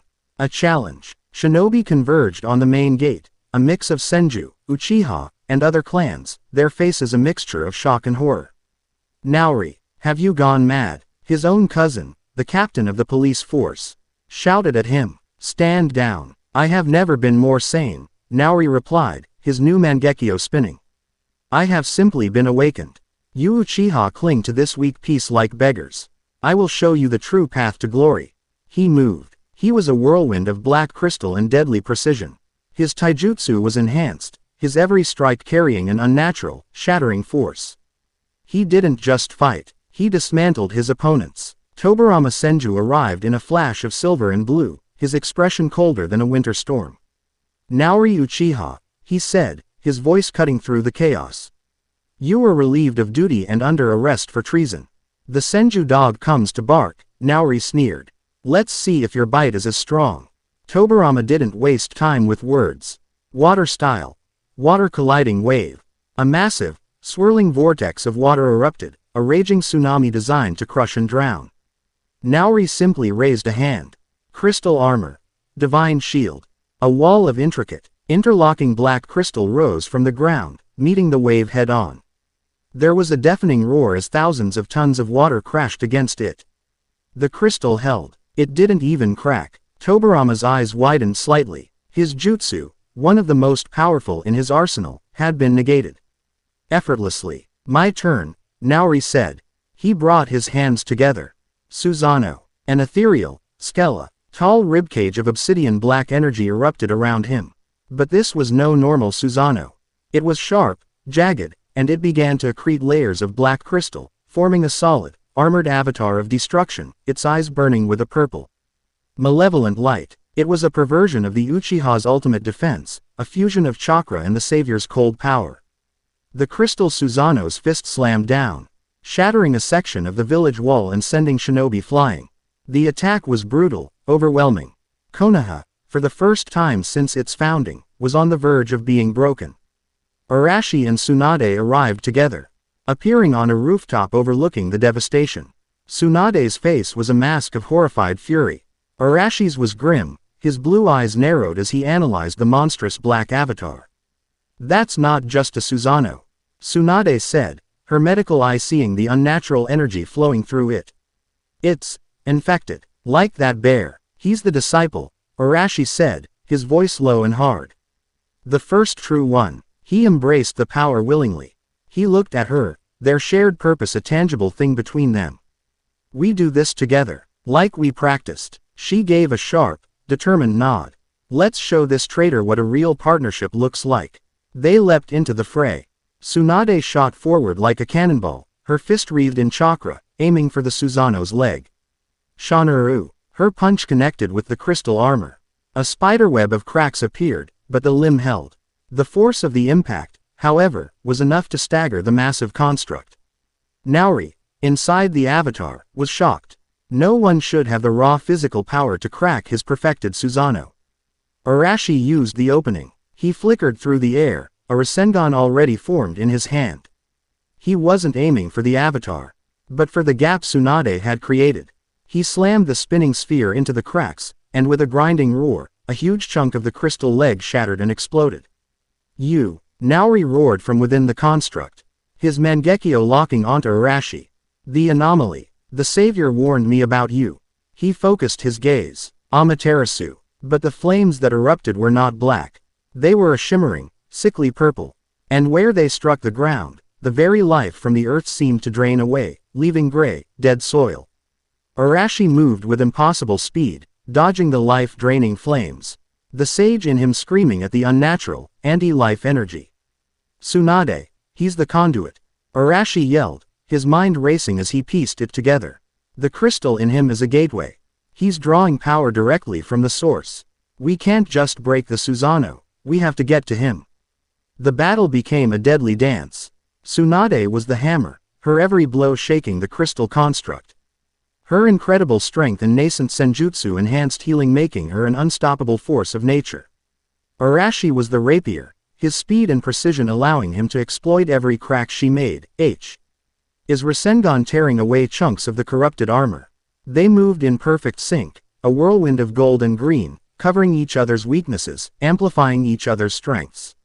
Tobirama, forced into a supporting role, used his water jutsu to douse the purple flames and create openings for them, his analytical mind awed by the sheer combat synergy on display.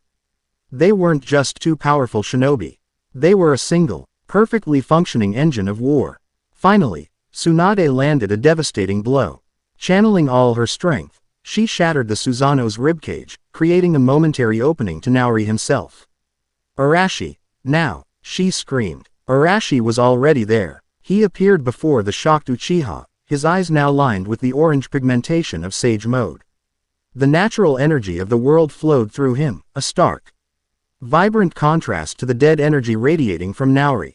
It's over, Naori, Arashi said, his voice resonating with the power of the earth itself. Never, Naori shrieked, his eyes bleeding as he pushed his power to its absolute limit. The Savior will cleanse this world, and I will be its new god. A massive blade of black crystal formed in the Susanoo's hand, descending to crush Arashi. But Arashi didn't move. He raised his hand, and the natural energy he'd gathered began to swirl. Sage Art. Massive Rasengan. The sphere of chakra that formed in his hand was immense. A miniature sun of pure, life-giving energy. He met the descending blade of death with the ultimate expression of life. The impact was silent for a split second, a moment of absolute opposition. Then, the world exploded in a blinding flash of white and gold light. The black crystal blade didn't just break, it sublimated, turning to dust. The light washed over the Susanoo, and the construct dissolved. Its corrupted chakra purified and released. The light cleared to reveal Arashi, standing over the fallen form of Naori Uchiha. The crystal that had infested him was gone, shattered from within by the overwhelming life force of Arashi's attack. Naori lay on the ground, his eyes wide and vacant, a single tear of blood tracing a path down his cheek. He was dead. The battle was over. The village was scarred, but it stood. Arashi stood panting, the power of Sage Mode receding. He had been forced to kill, a choice he loathed, but it had been necessary. Tsunade came to his side, placing a steadying hand on his shoulder. Far away, in a realm of shadow and silence, Kujiro observed the aftermath through his fallen disciple's dying eyes. He felt the surge of pure, natural energy that had destroyed his creation. He felt the unbreakable bond between the Sun Child and the vessel of life. And he smiled. The loss of his pawn was meaningless. The data he had gathered was invaluable. He now knew the nature of his primary opponent's power. He had confirmed the girl's importance. And he had turned a hidden war into an open one, spreading fear and discord through his enemy's heartland. From his perspective, the attack had been a spectacular success. The first disciple had served his purpose perfectly. Now, it was time for the next phase. Chapter 7 End. Chapter 8. The cracks in the foundation. The silence that followed the battle was heavier than any war drum. The golden light of Arashi's sage art had scoured the battlefield, but it couldn't erase the scars. A portion of the village wall was a ruin. Homes were splintered, and the ground itself was blackened where the corrupted Amaterasu had burned. But the deepest wounds were not physical. They were the looks on the faces of the Uchiha. A complex brew of shame, anger, and a renewed, bitter sense of alienation. One of their own, a celebrated hero, had become a monster and tried to tear their world apart. Naori Uchiha's body was taken away, not for a hero's burial, but for a quiet, grim examination in the depths of Tobirama's research labs. The aftermath of the battle was not a celebration of victory, but a tense, village-wide wake. Hashirama walked among his people, his wood-style jutsu already coaxing new homes from the earth, his presence a calming balm. But even he couldn't mend the cracks that had appeared in Konoha's very foundation. The political fallout was immediate and severe. It began, as it so often did, in the Hokage's office. "This cannot stand, brother," Tobirama's voice was a blade of ice.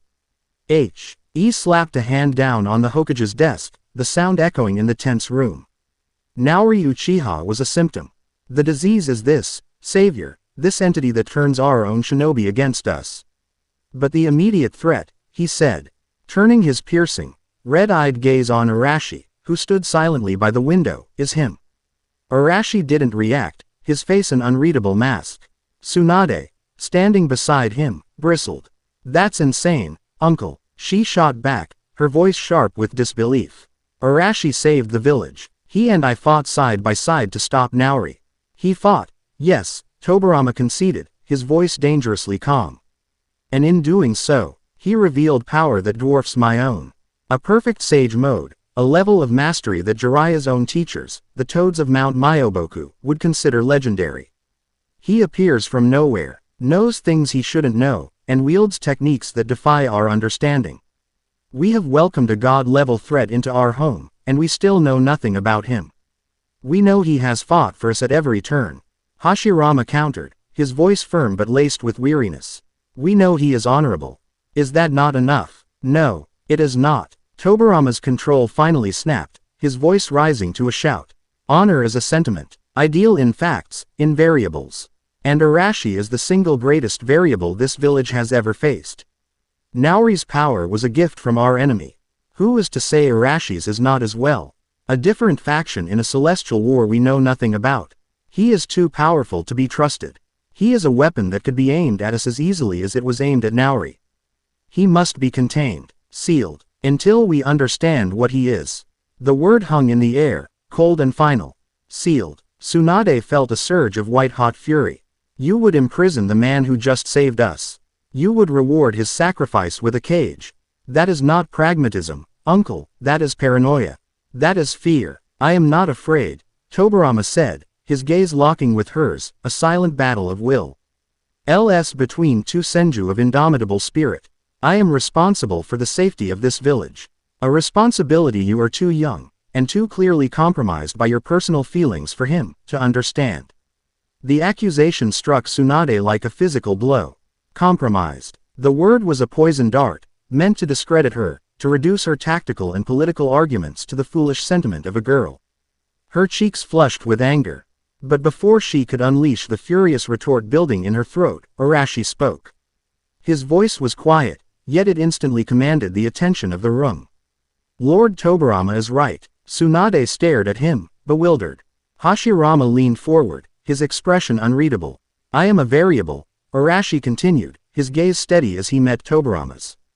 I am an unknown, and in a time of precarious peace, the unknown is the greatest threat. Your caution is not paranoia, it is the responsible action of a leader dedicated to protecting his people. It is the same action I would take, in your position. Quote, he wasn't angry, he wasn't defensive, he was acknowledging the truth in Tobirama's position with a calm, unnerving clarity. He was validating his accuser. The move was so unexpected it completely disarmed the tension in the room. Tobirama was momentarily speechless. He had expected a denial, an argument. He had been prepared for a confrontation. This calm, rational agreement with his own brutal assessment was a move of political and psychological genius that he had not anticipated. However, Arashi continued, his tone shifting slightly, gaining a harder edge. Containing me would be a mistake. Not because I am a threat to you, but because I am currently the only thing standing between this village and the true enemy. The savior, Kujiro, whatever he calls himself, he is not a shinobi. He does not think like one. You are preparing for a war of territory and attrition. He is waging a war of ideology and extinction. Sealing me away would be like seeking your best sword in a chest because you fear its edge, just as the real monster is breaking down your door. He took a step forward, his presence filling the room not with power, but with sheer, unshakable conviction. You don't have to trust me, he said, his gaze sweeping from Tobirama to Hashirama. But you must trust what I can do for this village. Let me help you fight this war. Judge me by my actions, not by your fears. His speech hung in the air, a perfect balance of respect for Tobirama's position and an undeniable assertion of his own value.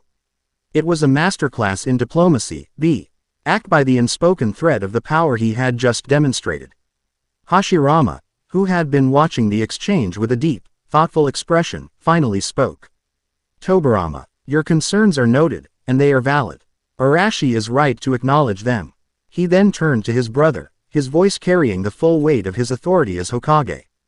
But he is also right that we cannot afford to Discard our strongest weapon when a war has already begun. Arashi will remain free. He will remain as my advisor. But, he added, his gaze becoming stern, he will be under constant watch. And he will be more forthcoming. The time for secrets is over. It was a compromise, but it was a clear victory for Arashi. Tobirama gave a stiff, almost imperceptible nod. He had been outmaneuvered, not by power, but by an intelligence that matched his own. His suspicion of Arashi didn't lessen, but it was now alloyed with a new, grudging respect. The political battle was over, but the emotional schism it had created was just beginning. Later that day, Tsunade found her great-uncle in his personal library, a place of stark, organized scrolls and forbiddingly complex ceiling diagrams. "You called me compromised," she said, her voice tight and controlled. "You used my feelings to try and invalidate my position. My loyalty to this village is second to none. You know that." Tobirama did not look up from the scroll he was examining. Naori's autopsy report. "Feelings are a vulnerability, Tsunade. They cloud judgment. Arashi is an unknown. Your defense of him was passionate, not logical. It is a weakness our enemies would be quick to exploit." Quote, "My feelings for him are born of respect for his skill and his character," she retorted, stepping closer. "I have fought beside him. I have seen him place the village's safety above his own. That is more tangible evidence than your paranoid theories. Is it?" Tobirama finally looked up, his red eyes pinning her in place. "Or is it the judgment of a young woman impressed by a powerful man? You are a senju. You are the granddaughter of the Hokage. Your affections have political weight, whether you wish them to or not. A liaison with a man of Arashi's power and mysterious origins could destabilize this village permanently. Think beyond the battlefield, Tsunade. Think of the long game." His words were cold, calculated, and they struck a nerve she hadn't known was so raw. He wasn't just questioning her judgment, he was trivializing the bond she felt with Arashi, reducing it to a political liability, a girlish crush. He was building a wall between them, not with stone, but with the chilling logic of a statesman. "You're wrong, uncle," she said, her voice shaking with a fury she refused to unleash. "You're so focused on the threats of tomorrow that you can't see the allies we need today." She turned and stalked out of the library, the conversation leaving a bitter, cold knot in her stomach. The schism was not just political. It was deeply personal, a crack in the legendary Senju family itself. Tsunade's loyalty was now split, between the family and village she had always served, and the man she had come to believe was their only true hope. Meanwhile, Tobirama's research on Naori's body yielded terrifying results. The crystalline structure that had been destroyed by Arashi's attack had left microscopic traces. It had fundamentally altered the Uchiha's chakra network, turning it into a conduit. His coils were not just a pathway for his own chakra, but a receiver, a vessel for a higher power. This confirmed Arashi's theory. The disciples were not just empowered. They were puppets, their bodies hijacked to channel Kajura's will. This new knowledge only deepened Tobirama's fears. Arashi had defeated the puppet, but what about the puppet master? What force could stand against a being who could gift a single shinobi the power to shatter Konoha's walls? His mind, ever the pragmatist, came to a chilling conclusion. Arashi was not just their best weapon. He was their only weapon. He had argued for Arashi's containment, but now he was forced to rely on him completely. For a man like Tobirama Senju, a man who believed in control above all else, this utter dependence on an unknown variable was a special kind of hell. The foundation of Konoha had cracked, and the man he trusted least was now the only one who could keep the walls from tumbling down. Chapter 8 End. Chapter 9. The Divine Gambit. The uneasy peace that settled over Konoha was the quiet of a held breath. Tobirama's grim findings about Naori's altered chakra network RK circulated among the highest echelons of the village, turning the abstract threat of the savior into a concrete, biological horror. The idea that any shinobi could be turned into a vessel sent a tremor of paranoia through the ranks. Every shinobi was now a potential time bomb. Tobirama intensified his surveillance, not just on Arashi, but on the entire village, his network of spies searching for the slightest hint of Kajura's corrupting influence. Arashi and Tsunade used this tense lull to push their training to its limits. They had to. The fight with Naori had been a brutal lesson, their enemy was not just a single entity, but a force that could create an army of cage-level threats. Their synergy in battle, once a surprising discovery, now became their primary focus. They learned to anticipate each other's movements not just with sight, but with a shared sensory link forged through their senjutsu practice. Arashi would gather natural energy, and Tsunade, with her precise control, would learn to draw it from him in controlled bursts to fuel her own monstrous strength, a symbiotic exchange of power that made them exponentially more formidable together. Their bond deepened with every shared sunrise and grueling training session. The political walls Tobirama had tried to build between them crumbled under the weight of their shared purpose. In the quiet moments between spars, they would talk. He would speak of his lost home in vague, aching terms, and she would tell him of her dreams for the village, of a world where medics were more important than assassins. They were two lonely souls at the center of a gathering storm, finding solace and strength in one another. The storm broke on a day that began with a deceptively clear sky. The first report came from a border patrol in the west. A small fortress, manned by 24 elite Konoha shinobi, had gone completely silent. An hour later, a similar report came from the east, a vital checkpoint on the main trade route, dark. Then the south, then the north. It was a coordinated, simultaneous strike on Konoha's outer perimeter. There were no distress calls, no signs of battle. Just an expanding circle of absolute silence, closing in on the village. In the Hokage's office, the atmosphere was electric with dread. A massive map of the Land of Fire was spread across the table, and Tobirama was placing black stones on the locations that had gone dark.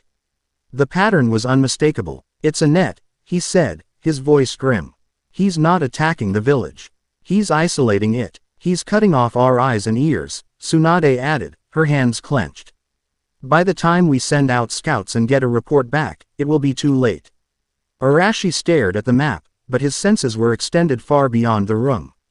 He was feeling or the flow of natural energy across the land, and what he felt made his blood run cold. It was faint, almost imperceptible, but it was there. A network of something.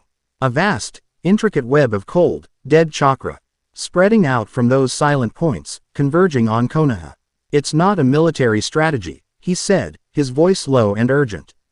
"It's a ritual, a sealing formula, but not for a person. For a territory." Hashirama looked at him, his expression grave. "What are you saying?" "He's not isolating us to attack," Arashi explained, a terrible understanding dawning on his face. "He's caging us to perform the harvest. The same thing that happened to the village of Kinuta, but on a massive, countrywide scale. He's going to drain the chakra from the entire Land of Fire, and he's using his disciples as the anchors for the technique." The sheer audacity of the plan was breathtaking. To drain the life force of an entire country. It was not the act of a shinobi, it was the act of a god. Or a demon. Just as the full horror of the situation sank in, an Anbu agent flickered into the room, kneeling. "Lord Hokage, the barrier, the village's main sensory and protection barrier, it's being eaten." They raced to the barrier control nexus, a sealed chamber deep beneath the Hokage Tower.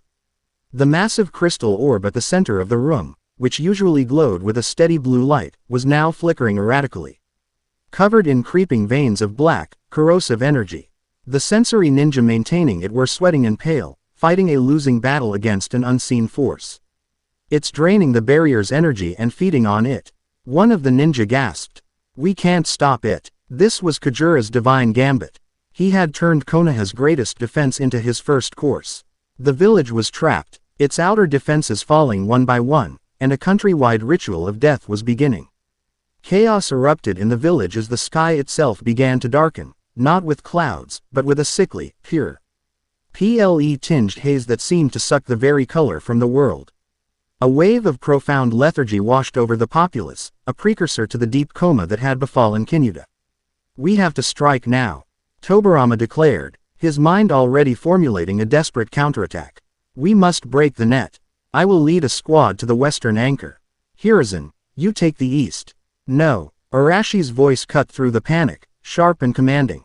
"That's what he wants. He wants us to divide our forces, to send our strongest shinobi out into the net where he can pick them off. We can't fight him on 4 fronts. Then what do you suggest we do?" Tobirama shot back. Stay here and let him drain us all dry. We don't fight the net, Arashi said, his eyes glowing with a fierce, focused intensity. We fight the spider. He's channeling all this energy somewhere. There's a focal point, a nexus for the entire ritual. We find it, we cut the head off the snake, and the entire web will collapse. And how do we find this nexus? Hashirama asked, his trust in Arashi now absolute. I can feel it, Arashi said, closing his eyes and entering sage mode. The orange pigmentation appeared around his eyes, and he natural energy of the world rushed to him, showing him the lines of the web, the flow of stolen life force. It's high, in the mountains, the valley of the end, a place of legendary significance. The site of Hashirama's final battle against Madara Uchiha, a wound on the landscape that still pulsed with immense residual chakra. Kujiro had chosen it as the perfect altar for his ritual. It's a trap, Tsunade said immediately, her strategic mind seeing the danger. He's drawing you there. He knows you're the only one who can sense him. I know, Arashi replied, opening his eyes. But it's a trap we have to walk into. It's the only way. You won't go alone, she said, her voice leaving no room for argument. She is right, Tobirama said, to Tsunade's immense surprise. The pragmatist had made his calculation. The village's survival now hinged on this one, desperate gamble. Your synergy is our greatest weapon. You will go together. My brother and I will remain here. We will do what we can to reinforce the barrier and protect the village. We will buy you time. His gaze met Arashi's, and for the first time, there was no suspicion in it. Only the grim understanding of a fellow warrior entrusting the fate of the world to another. Do not fail. There was no time for grand farewells. Arashi and Tsunade moved instantly, a blur of gold and green as they raced from the village, leaving its defense in the hands of the Senju brothers. The journey to the Valley of the End was a race against a dying world. The further they got from the village, the more pronounced the effects of the ritual became. The trees drooped, their leaves turning a brittle, sickly gray. The very air felt thin and lifeless. They saw animals lying on the ground, not dead, but in a deep, unnatural sleep. As they reached the cliffs overlooking the valley, they saw it. The two colossal statues of Hashirama and Madara stood as they always had, but the basin between them was a vortex of terrifying power. At the base of the waterfall, a figure in dark robes stood on the water, his arms outstretched.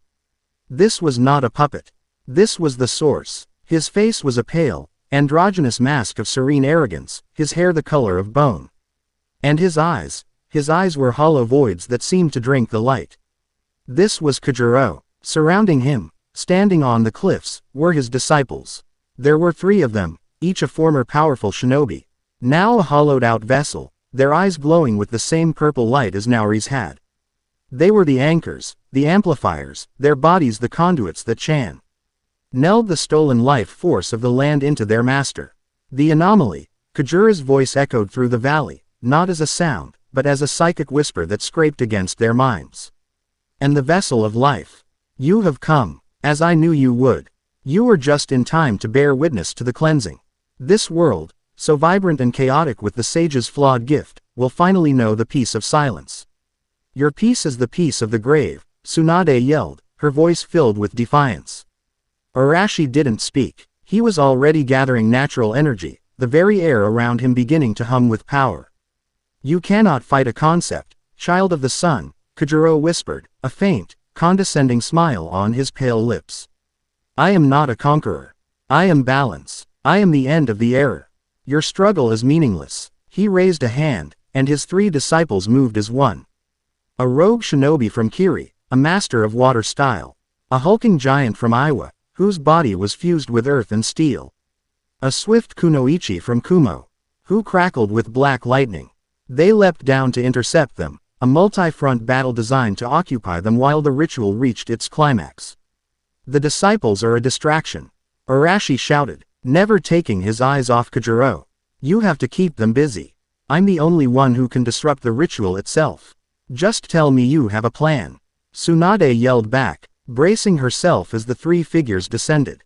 Break the flow, he replied. He's standing on the water, at the center of the energy vortex.